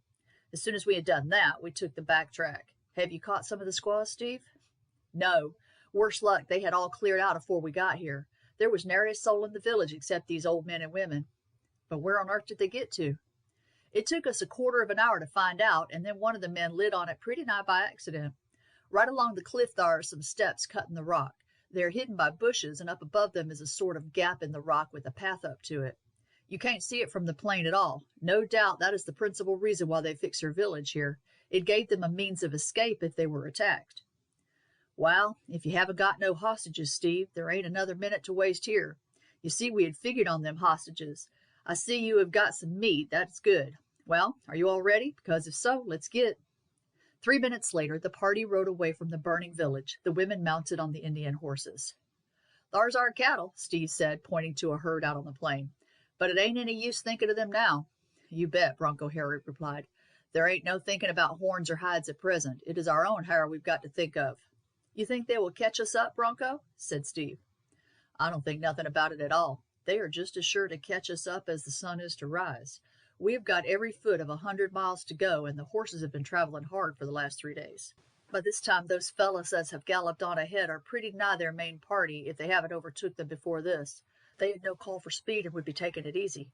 You can't reckon much more than 10 miles start. Still, when they catch us, they won't be more than 3 to 1. There was 35 went out, you said, Steve, and another 25 in the second lot. That brings them up to 60, which is pretty nigh 3 to 1. "Well, 3 to 1 ain't such great odds, even if they were to come down and fight us in a body, but I reckon they would not do that. They are more likely to make a surround of it. They would know that we should have to leave pretty near half our number to guard the women, and the rest wouldn't be strong enough to charge them. Besides, it ain't only 60 we've got to reckon with. Like enough, half a dozen of them started as soon as we turned back to the other villages of the tribe. You may reckon we shall have 200 or 300 of them coming along in our track in an hour or 2. Don't make any mistake about it, Steve. We shan't get away, and we have got to fight. Now, you know the country, and what you've got to reckon up is, where shall we fight? You can't calculate on above 50 miles, and if you say 40, it will be safer. A few of the horses might get a bit further than that, but taking them all around and reckoning they have been going hard for the last few days, 40 is the longest we can calculate on afore we hear the redskin yells behind us." "The 2 brothers are about 40 miles from here," Steve Rutherford said. "Ah, I've heard of them. They're 2 buttes close together, ain't they?" "Yes, we should be safe enough there if all the redskins in creation was attacking us. They might starve us out, but they could never climb up. One of the brothers there ain't no climbing up at all. It stands straight up all around, but the other has got a track up. I've seen cattle on the top." "Do you know the way up, Steve?" "Yes, I was with the party that came out from the Canadian looking up the cattle that had strayed. We didn't find many of the cattle. The Injuns had got them, you may be sure, but we stopped at the foot of the buttes and did some hunting for a day or 2. 3 or 4 of us climbed up. It ain't a road you would choose to drive a team down, and I should not have thought that cattle would have climbed it if I hadn't been told they did so. Still, it is good enough for us." There was no attempt to gallop at full speed, the horses being kept at a canter, the pace to which they are most accustomed. "There," Steve said, pointing to the lower country ahead of them, for they had, since starting, been gradually descending. "There are the brothers." "They don't look far away," Hugh, who was riding beside him, remarked. "I guess they're near 15 miles, Lightning." "I should have said 5 if I had been asked," Hugh said. "I wish they was only 5. I expect before we get halfway to them we shall hear the engines behind us." "Yes, Bronco has been telling me what you think of it. Well, there is one thing. If we get to those buttes first, we can keep the whole tribe at bay." "Yes, lad, as far as fighting goes, but there is one thing agin us." "Water?" Hugh asked. You have hit it. I don't say as there may be any water up there. I reckon there is, for they told me the cattle would stay up there for some time without coming down. But there weren't no cattle when I was there, and I didn't see no water. But it may be at times there is some. The top of the place seemed to me the lowest in the center. Not a great deal, perhaps, maybe not more than 3 or 4 feet. And if there is any hole in the middle, there may be water there. I weren't thinking of it at the time and didn't look for it. Maybe in the rains it gets filled up and there's enough to last the cattle some time. Everything depends on that. I have been thinking, Hugh said, that if I were to ride straight on, I might get through to the next ranch. My horse is a first-rate one, and I am sure he could do the distance. If he had started after a couple of days' rest, he could carry you 100 miles, I don't doubt. There ain't nothing out of the way in that. I have ridden as much a score of times. But you see, lad, he has not had much rest and not much time to eat since we started. You rode him out from your camp and then on to the first halting place. That made 80 or 90 mile. Next day we made 60, I reckon. Then he was going all yesterday till we halted before we went up through the pass, and he kept on going a good bit past midnight. We may not have done more than 50 or 60 mile, but he got no good feed until we got into that dip about 2 o'clock this morning. If you only had the horses after you that the Indians rode down to Gainesford, I should say your horse would carry you as well as theirs would, but it won't be so. You bet your life that mob we saw outside the village was a fresh one. The first thing they would do when they got to camp in the afternoon would be to send some of the lads off to grazing grounds with the horses they had ridden, and to fetch in a fresh lot. Besides that, as I told you, there will be others of the tribe coming up and joining the chase. Scores of them. They will all be on fresh mounts, and they will be just on the best ponies they have got, for they will guess that we are heading for the Canadian. No, no, lad, it'll never do. They would ride you down sartin. Another thing is, whoever goes has got to know every foot of the country, to travel at night, and to be able to find his way to the nearest ranch. That job will be mine, I reckon. I know more of the Injun ways than anyone here, and if anyone can do the job, I can. Besides, it is my place. You have all gone into this affair to get my Rosie out of the hands of the Redskins, and it is my duty to get you out of the scrape. Listen." The whole party checked their horses simultaneously as the air brought to their ears a long, quavering yell, and looking back they saw against the distant sky a confused body of horsemen. 2 miles good, ain't it, Bronco? About that, I should say, Steve, and we have got 12 to ride. Now then, let the ponies know they have got to do some work. The shouts of the riders, the tightening of the reins, and a touch of the spur told the horses what was required of them, and they sped along at a very different pace to that which they had hitherto traveled. "We are all right, I think," Long Tom said to Hugh. "They've been riding a good deal faster than we have, and I don't think they will gain on us now, not anything to speak of. We shall be at the buttes long before they catch us, though you see when one party is chasing another, they have got a great advantage." "How do you mean, Tom? I don't see what advantage they have." "They have this advantage, Lightning. All horses ain't the same. Some can go a lot faster than others. Some can keep on ever so much longer than others. There are some good and some bad." "Of course there are, Tom, but that is the same with both parties." "Sartin it is, lad. But you see the party that is chasing go at the speed of their fastest horses. Well, not of their fastest, but the speed that the most of them can keep up. Those who are badly mounted drop in the rear and are left behind. The others don't concern themselves about them. Now it is just the contrary with the party that is chased. They have got to go at the pace of the slowest horse among them. They can't leave 1 or 2 of their mates to the mercy of the Redskins. They have got to keep together and to fight together, and, if must be, to die together. There's a lot of difference among the horses in this crowd. We just took what we could get when we started. There weren't no picking and choosing. That were one apiece for us, good or bad.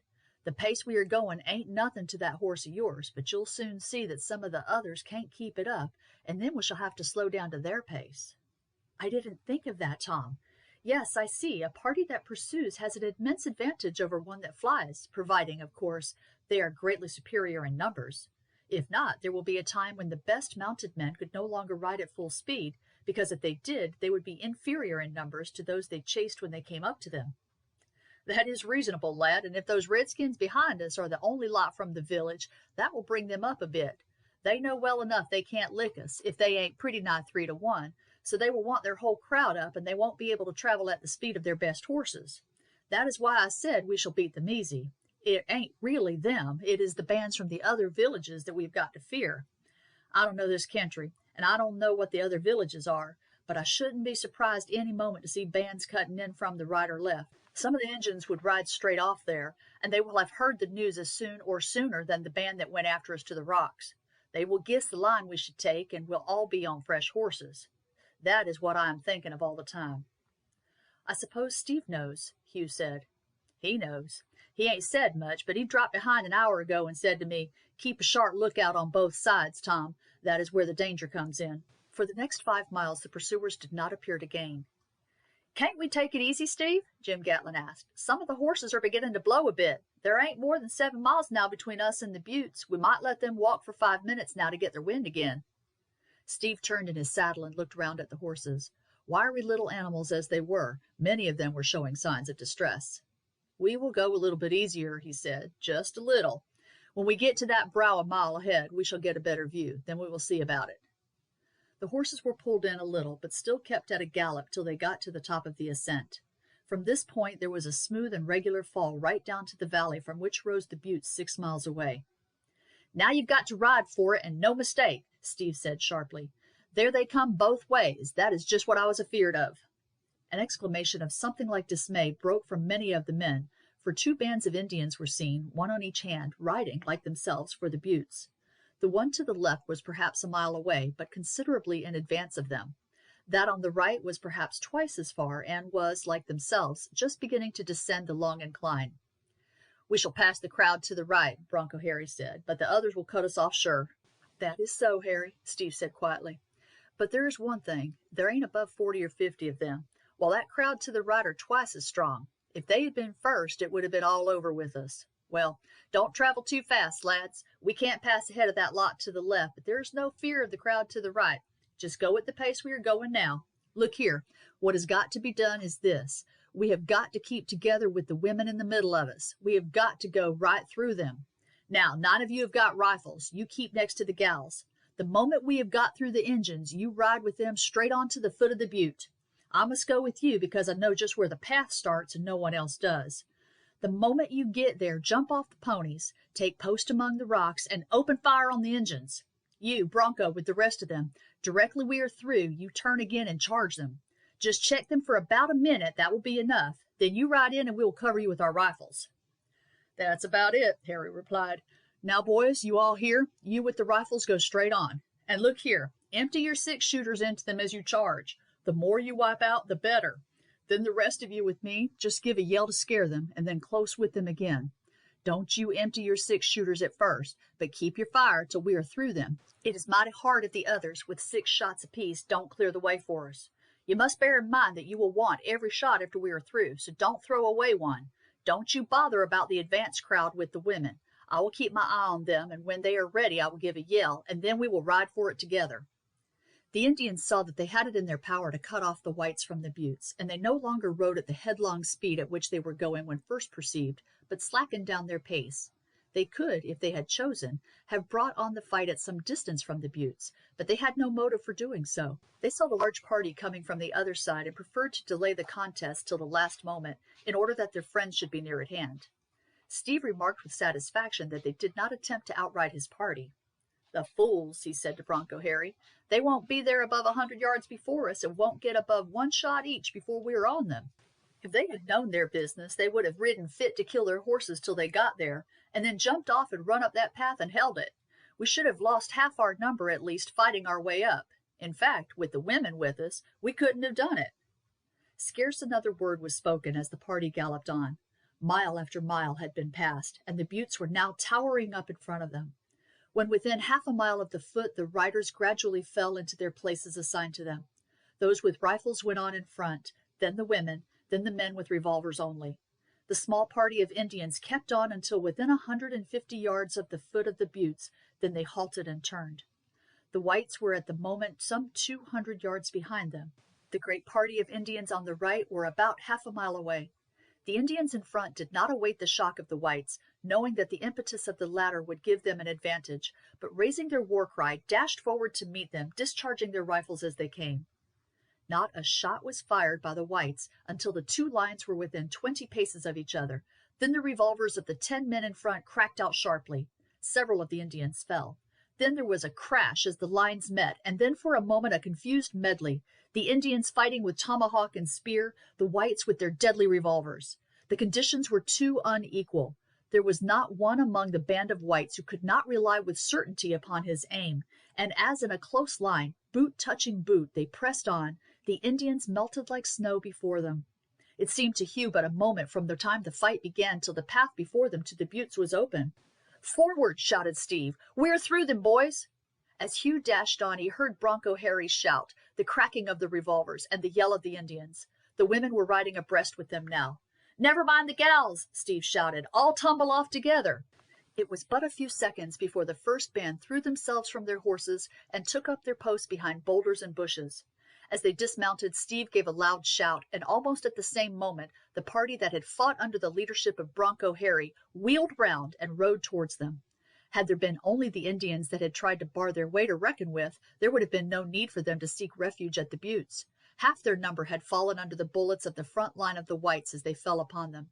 The charge of Bronco Harry's detachment had completed the effect of the blow. The whole conflict had only lasted half a minute, but in that time the deadly six-shooters had wrought terrible havoc with the band of Indians. Less than half of them went galloping back to meet their advancing friends, and several of these were leaning over their saddles, evidently badly wounded. Over 20 lay together at the spot where the two parties had met. A few of the horses stood quietly beside their dead owners. The rest were careering wildly over the plain. A loud cheer broke from both parties of the whites as Bronco Harry's band rode in and dismounted. "That has been a pretty tight race," Long Tom said, "but we beat them handsome. Tom, do you stow away your horses and ours as snug as you can among the rocks and trees, then take your places down here. We will get a bit higher up so as to get a wider range for our rifles, but we haven't time for that now. We must just give this other crowd a hint that we have got rifles and can use them. Now, boys, take steady aim at that clump of redskins. Don't throw away a shot. There is nothing like straight shooting for skeering a red. Here goes." And Steve, taking steady aim, fired, while his companions followed his example. Chapter 14. Surrounded by Redskins. The large band of Indians had checked their horses some 500 yards from the foot of the buttes as they saw the survivors in the party in front galloping back to them, and realized that the whites had gained shelter.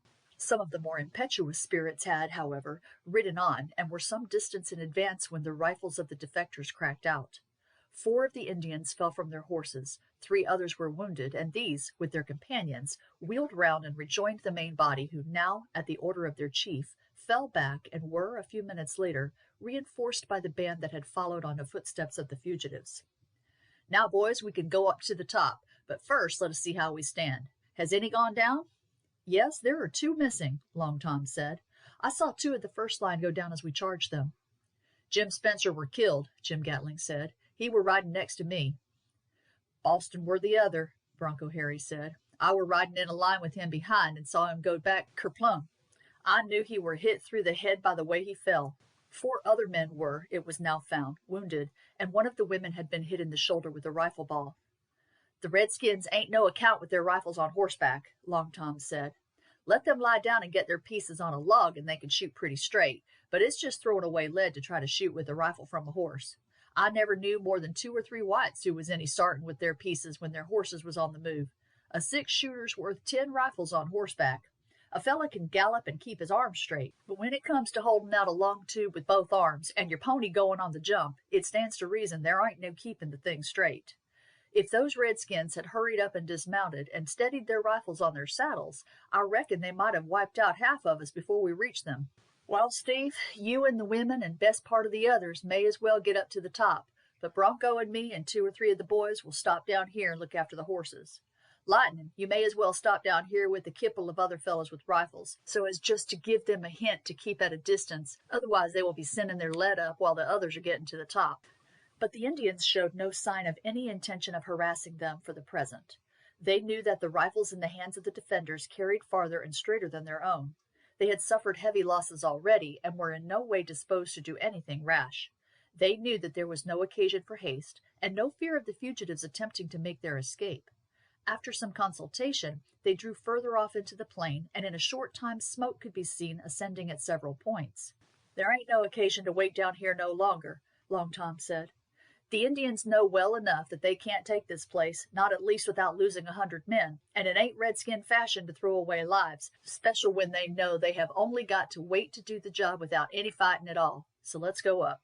The path was comparatively easy for 3/4 of the way to the summit of the buttes. It seemed that on this side either the rock had crumbled away in past ages so as to make a gradual slope, or else water or wind had thrown up a bank against it.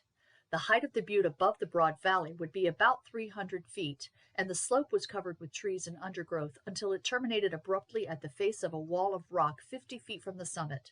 At one point only, this wall was broken by a sort of gap or cleft some 3 feet wide at the bottom, and slanting as steeply as the roof of a house. The bottom was worn almost smooth by the rains of centuries and by the feet of cattle, and Hugh had to sling his gun behind him and use both hands to grasp the irregularities of the rock on either side to get up. On reaching the top, he found that the summit was almost flat, a couple of 100 yards in length, and as many feet in width. It was covered with grass, and several trees, some of considerable size, were scattered about over the surface. "Well, Bill," he said as Royce came up to him, "have you found any water?" "Yes, there's a rock pool in the center there by that big tree. There's water enough for us and the horses for maybe a week, enough for us without the horses for a month or more." "What are you going to do, bring the horses up here?" "We haven't settled that yet.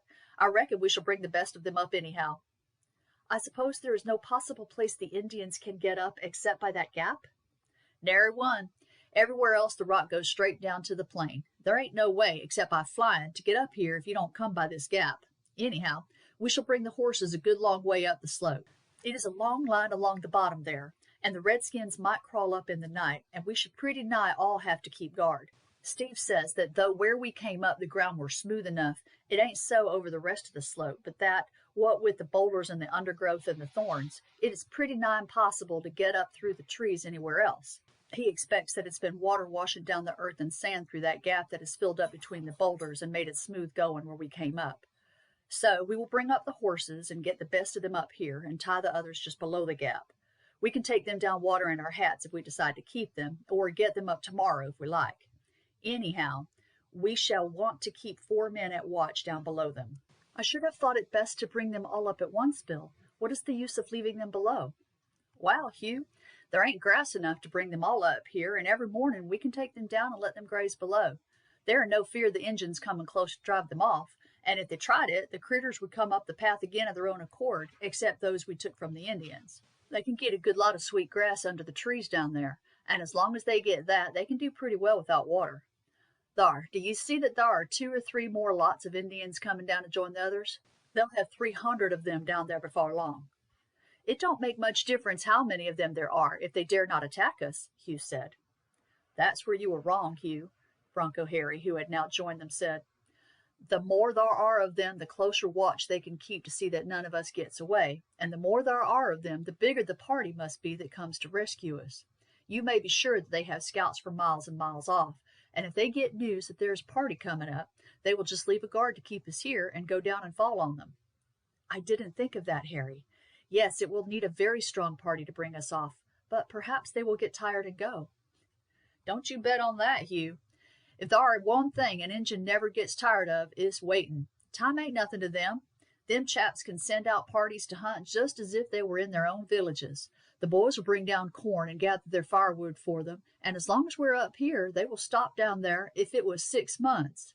They know how many of us there are up here. Lots of them must have been up here at one time or another, and knowing the time of year and how much rain has fallen lately, there ain't no doubt they can calculate pretty well how much water there is in this pool. They will know that we shall keep our horses as long as we can, and they will reckon that 3 weeks at the outside will see the end of the water. As for food, of course, we're all right. We've got the horses to eat, and horses pretty nigh as good as cow beef. I would just as soon have one as the other. A young bronco's a sight tenderer than an old cow any day." Hugh now took a turn round the edge of the butte. It was, as Royce had said, a mass of rock rising perpendicularly from the plain. It was separated from the other butte by a gap of 150 feet wide. It was clear that they had once formed one mass, for between them was a rocky shoulder connecting them. This was very steep on both sides, narrowing almost to a razor edge at the top where it joined the butte on which they were standing. This edge was 50 feet below the top, but it rose as it retreated from it, and on the opposite side reached up to a level with the plateau. A fire had already been lighted on the top of the butte, and over this the women were cooking some of the meat they had brought from the Indian village, and in a short time the whole party except 2, who were placed on sentry to watch the movements of the Indians, gathered round it. "Well, boys," Steve said when the meal was finished, I reckon that there ain't no time to lose, and that I'd best start tonight. There ain't no denying that we are in a pretty tight fix here, and it won't be easy to get if forces can fight their way through that crowd. I reckon I shall not be able to gather over 50 cowboys on the Canadian, and so I'll have to ride to the nearest fort and get the troops to help. That are about 200 miles from the Canadian. It'll take me 3 days to get there after I leave the ranches. It'll take 4 at the very least before the troops will get down there. You can't reckon less than a week. I shall be 2 days getting down to the ranches, as there won't be any traveling by day. So you see, if I start tonight, you can't reckon on seeing us back afore 10 days at the earliest. That will be about it, Steve. I don't see as you can do without the troops no way. Well, we can hold out a fortnight easy. We must put the horses on mighty short allowance of water so as to make it last a fortnight. If we find it running out quicker'n we expect, we must kill off half the animals. It don't matter about them a bit if you come up strong enough to thrash the redskins without our help. Yes, I think you'd better go tonight. You are as likely to get out tonight as any night, but you'll have to look mighty sharp, Steve, for you may bet your life them Injuns will be as thick as bees around the butte. How do you mean to go, Steve? Hugh asked. Tie the ropes together, Lightning, and get lower down over the edge. I have been looking at the ridge that runs from this butte to the other, Hugh said, and it struck me that if you were lowered down onto it, you might get onto the other butte. Of course, 2 others would be lowered with you, and then you could be let down from the farthest side of the other butte. You said nobody had ever been on it, and anyhow, the Indians are not likely to be as thick over there as they would be round this one.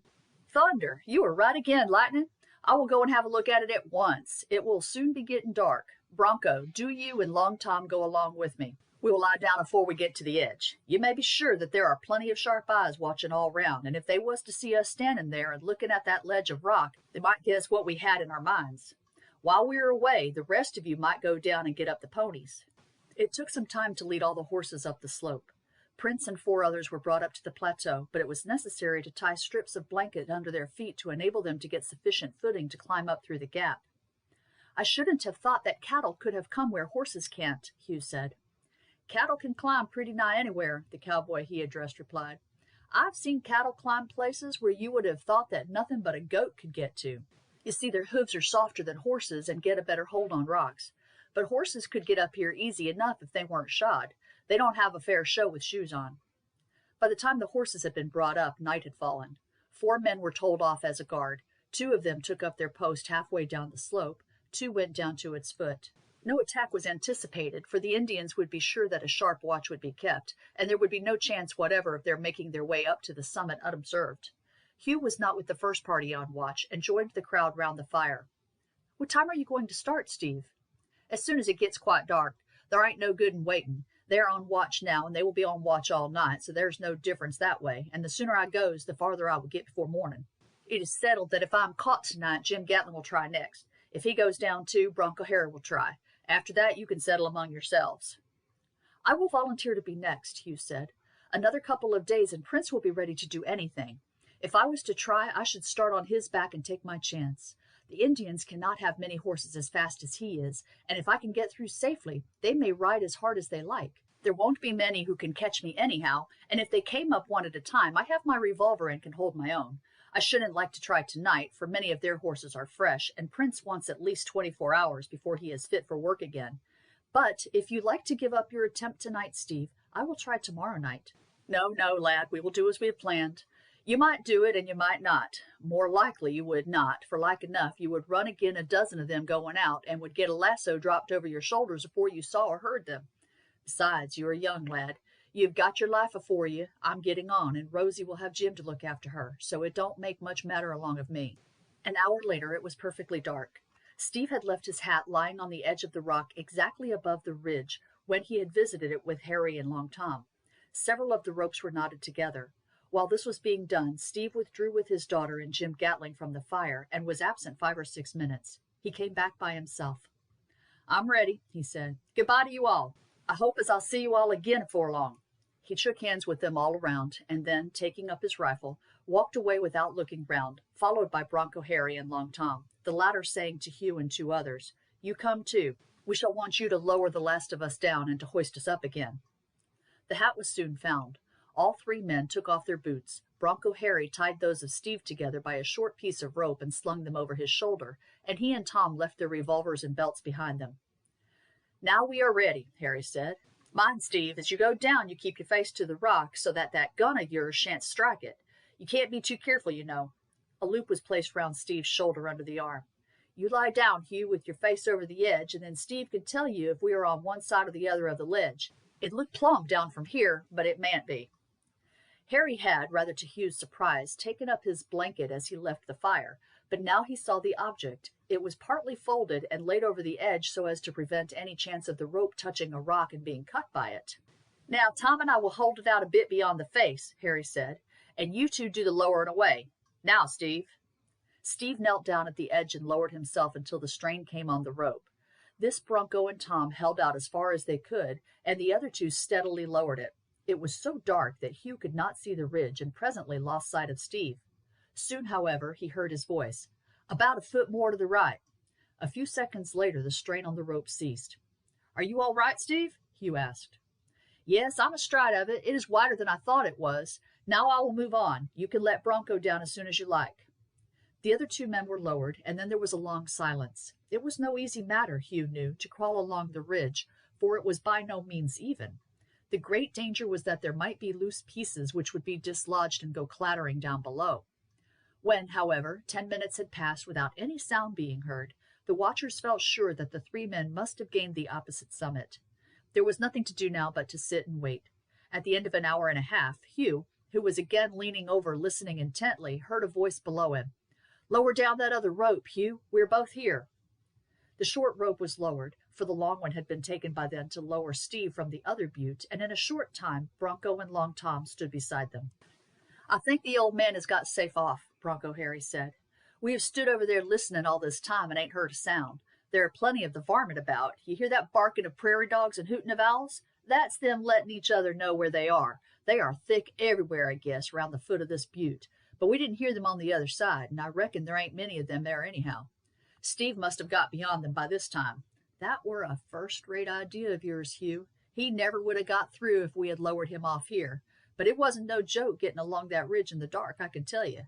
We are all accustomed to balance ourselves in the saddle, and so made a shift to get across, but in some places the rock were pretty nigh as sharp as a knife." "Do you think there is any chance of a night attack, Bronco?" "One can never answer for the varmint, but I don't reckon as they are like to try it. They know they couldn't get up to the top, and all they could hope for would be to kill some of the horses and cut off the men on watch. It wouldn't be worth risking many lives to do that. Besides, it ain't a nice place to climb in the dark. They can crawl along out on the plain without making more noise than a snake would do, but that is a different thing to climbing up among the bush and rock in the dark. They couldn't reckon on doing it without being heard. No, Hugh, it may be that one or two of the young bucks wanting to distinguish themselves and thirsting for scalps may crawl up and see if they can catch anyone napping down below there, but I reckon that is all, and that ain't likely to be tried tonight. They are all out there trying to make sure that no one gets away. That is their first concern. Besides, like enough the chiefs will try in the morning to get us to surrender, and it wouldn't do for any young brave to make a venture out on his own account until it is sartain that they ain't going to get us without fighting. Still, I wouldn't say that when it comes to your turn to be on guard, Lightning, it would be altogether safe for you to put your rifle down and take an hour's sleep." "Well, I am not likely to try that experiment anyhow, Bronco." "No, I didn't guess as you was. I only said as it wouldn't be safe. I don't think Steve put enough men on guard. I'm going to talk to the others about it. I reckon we ought to divide into 2 guards, say 10 on each watch, 4 down below, 4 up with the horses, 2 up here at the top of the path. We shan't have much to do all day and can sleep as much as we like. Steve is an old Injun fighter, and he knows better than we do what the chances are. Still, there ain't no good taking risks." "I quite agree with you, Bronco. Now that Steve has got safe away, we know we shall get help before very long, and it would be foolish to run any risk merely from want of care. I would go even farther and let 15 men be on watch at night, and let 5 sleep and keep lookout during the day." "That would be no better, lad. That would be worse, for it is difficult to keep awake the whole night, especially if night after night passes without an alarm." By this time they had reached the others, and there was much rejoicing when it was heard that Steve Rutherford had got safe away. "Do you feel sure, Harry, that they might not have caught him and killed him without any noise?" Rosie asked anxiously. "Sartin. Steve's last words was, 'I shall keep my 6-shooter in my hand, and if they riddle me with arrows, Bronco, I will fire a shot or 2 before I drop. Don't you fear about that.' And he would do it. Besides, it ain't in Injun nature to kill an enemy without setting up a yell over it. A redskin's like a hen laying an egg. He's got to boast of it loud enough for all the world to hear. No, you needn't be a bit afeard, gal. Your father has got off safe, and by this time I reckon he is 10 miles away. Harry then made the proposal that half the men should be always on guard, to which they at once agreed, and 6 of them, taking up their arms, left the fire without further words, and started to take up their post on the slope. Now, Rosie, you shall give us a pan of tea and a bit of meat, and then the sooner we are all asleep the better. We shall want to use our eyes when it is our turn on watch. At 12 o'clock they were on their feet again, and went down the hill. Now, Harry, said Long Tom, Lightning and you and me will go along to the bottom. 3 others keep about 50 yards behind us, 2 up below the horses, and 2 on the top here. As they took their places, and the men they relieved returned to the summit, Long Tom said, Listen to the calls, Lightning. The redskins have heard us moving and are warning each other to look sharp. I reckon they are as thick as peas all around here, for they know that if one of us tries to make a bolt on horseback, it is here he must start, but they can hardly suppose that we are such fools as that comes to. Now you move away 5 or 6 yards to the right and post yourself behind a rock. You've got to keep your eyes in front of you to see if you can see anything moving in the grass, and you've got to listen for any sounds over there to the right in case any of the redskins should try to crawl up through the bushes to circumvent us. I'll go to the left, and Bronco can take the middle of the path. Hugh took up his post and maintained a vigilant watch. He was much more afraid of an attempt on the part of the Indians to crawl up on the right than of an attack in front, and listened intently for the slightest sound of moving leaves on that side, for he knew that the Indians would not be likely to break the smallest twig in their progress. In front of him he could discern the expanse of the plain stretching out. There were a few low bushes here and there, and at times, to his straining eyes, it seemed that some of the dark masses moved, but he knew that this might be only fancy. Hour after hour passed. Presently Harry stole up to his side. Day will be breaking in an hour, Hugh. Keep a sharp lookout now. They will try it, if they try it at all, just as the sky begins to lighten. All, however, remained quiet, and Hugh felt in no slight degree relieved as the light stole gradually up the eastern sky, and he felt that Harry's anticipations were incorrect and that no attack would be made. As soon as the sun rose, the sentries were relieved, and the party on watch retired to the crest, for from there a view over the whole of the plain was obtainable, and it was impossible for the Indians to crawl up toward the buttes without being seen. 2 hours later, a party were seen approaching from the main Indian camp. They stopped 500 yards away. Then 2 Indians advanced and held up their arms to show they had left their rifles behind them. I thought they would be wanting to have a talk this morning, Bronco Harry said. I suppose 2 of us had better go down to meet them. You and Jim Gatlin had better go, Bronco. No, Jim said. Rayson had better go with you, Bronco. He speaks a little of their language, and I don't. It is not likely either of the chiefs speak English. All right, Bronco said. It is as well to understand what they say, though we know well enough that nothing will come of it. Put your 6-shooter in your pocket, Rayson. They will have their tomahawks and knives hidden about them somewhere. 6 of the rest had better come down the slope. It ain't likely they will make a rush, but when they find we won't agree to their terms, they may turn nasty.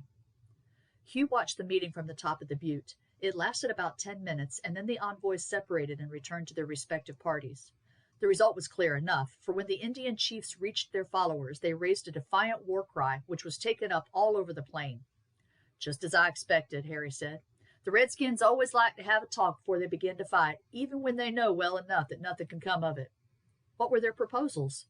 They said that they knew we could hold out for a time, but that the water would soon be finished, and we must give in then.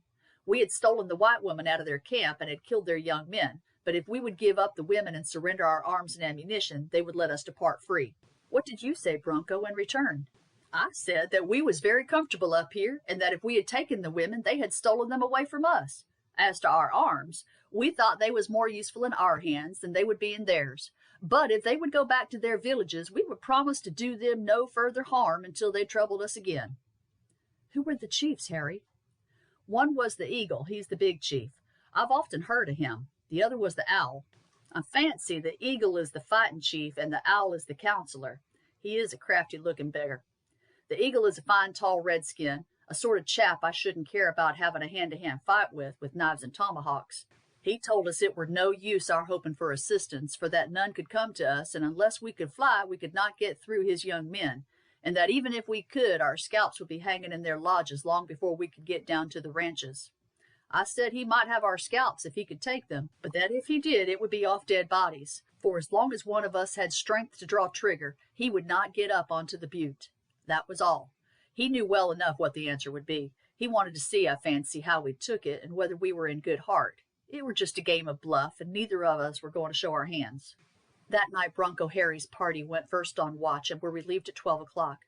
The Indians had remained quiet all the day, and Harry said to Hugh as they returned up the hill after being relieved, "I shouldn't be surprised if they try and attack before morning.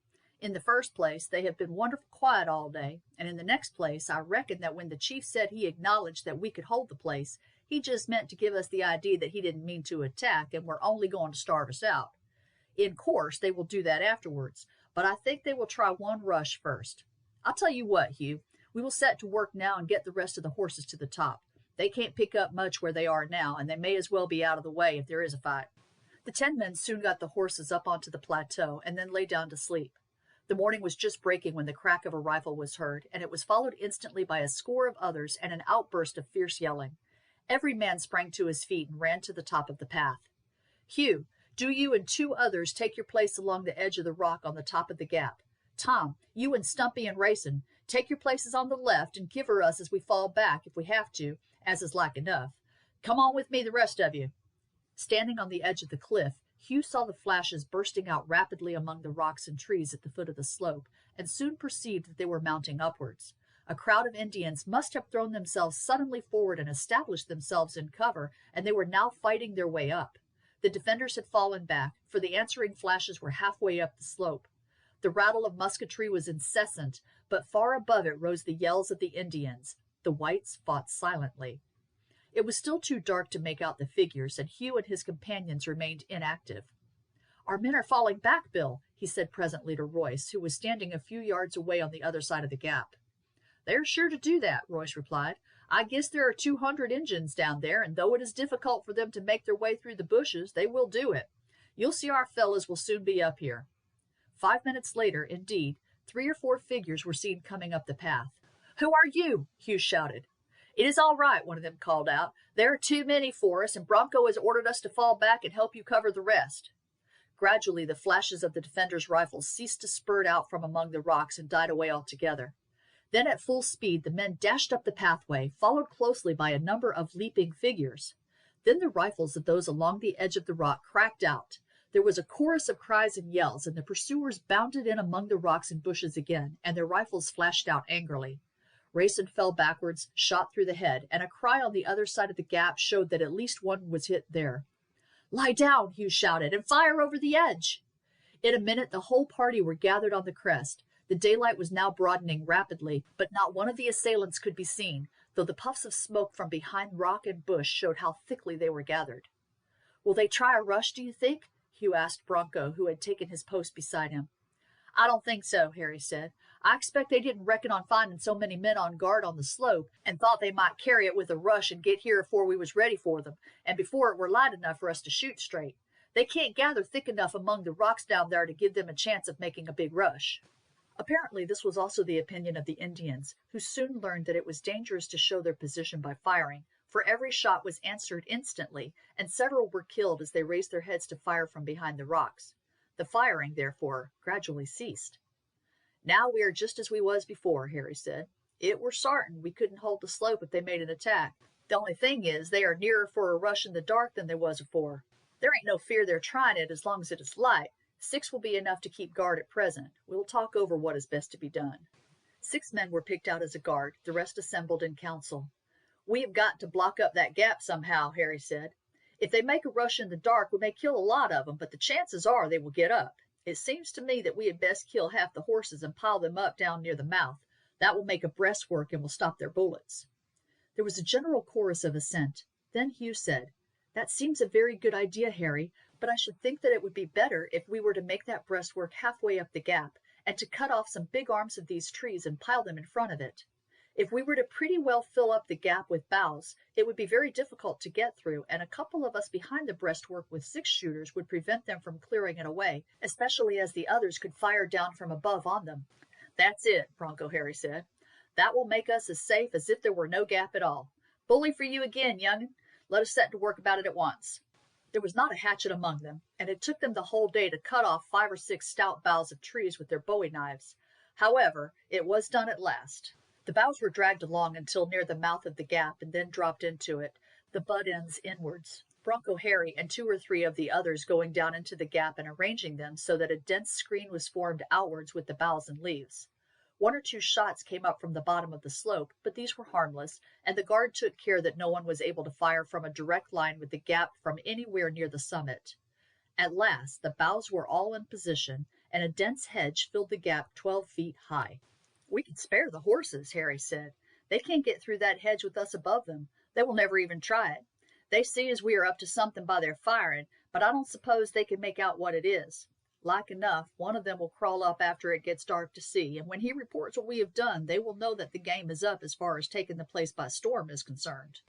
From this time forward, no attempt was made to renew the attack. The Indians still held the slope, for shots were occasionally fired whenever one of the defenders came near enough to the edge to allow his head to be seen. Otherwise all was quiet. As soon as the meat brought up was finished, one of the Indian horses was killed, and Hugh found that its flesh was by no means bad eating. The water was carefully husbanded, horses as well as men being placed on the smallest possible allowance. The horses, too, were picketed so as to prevent them from grazing at will, and the grass was cut and supplied to them in small bundles, mixed with leaves from the trees. With good management, it was agreed that they would be able to hold out for a fortnight without difficulty.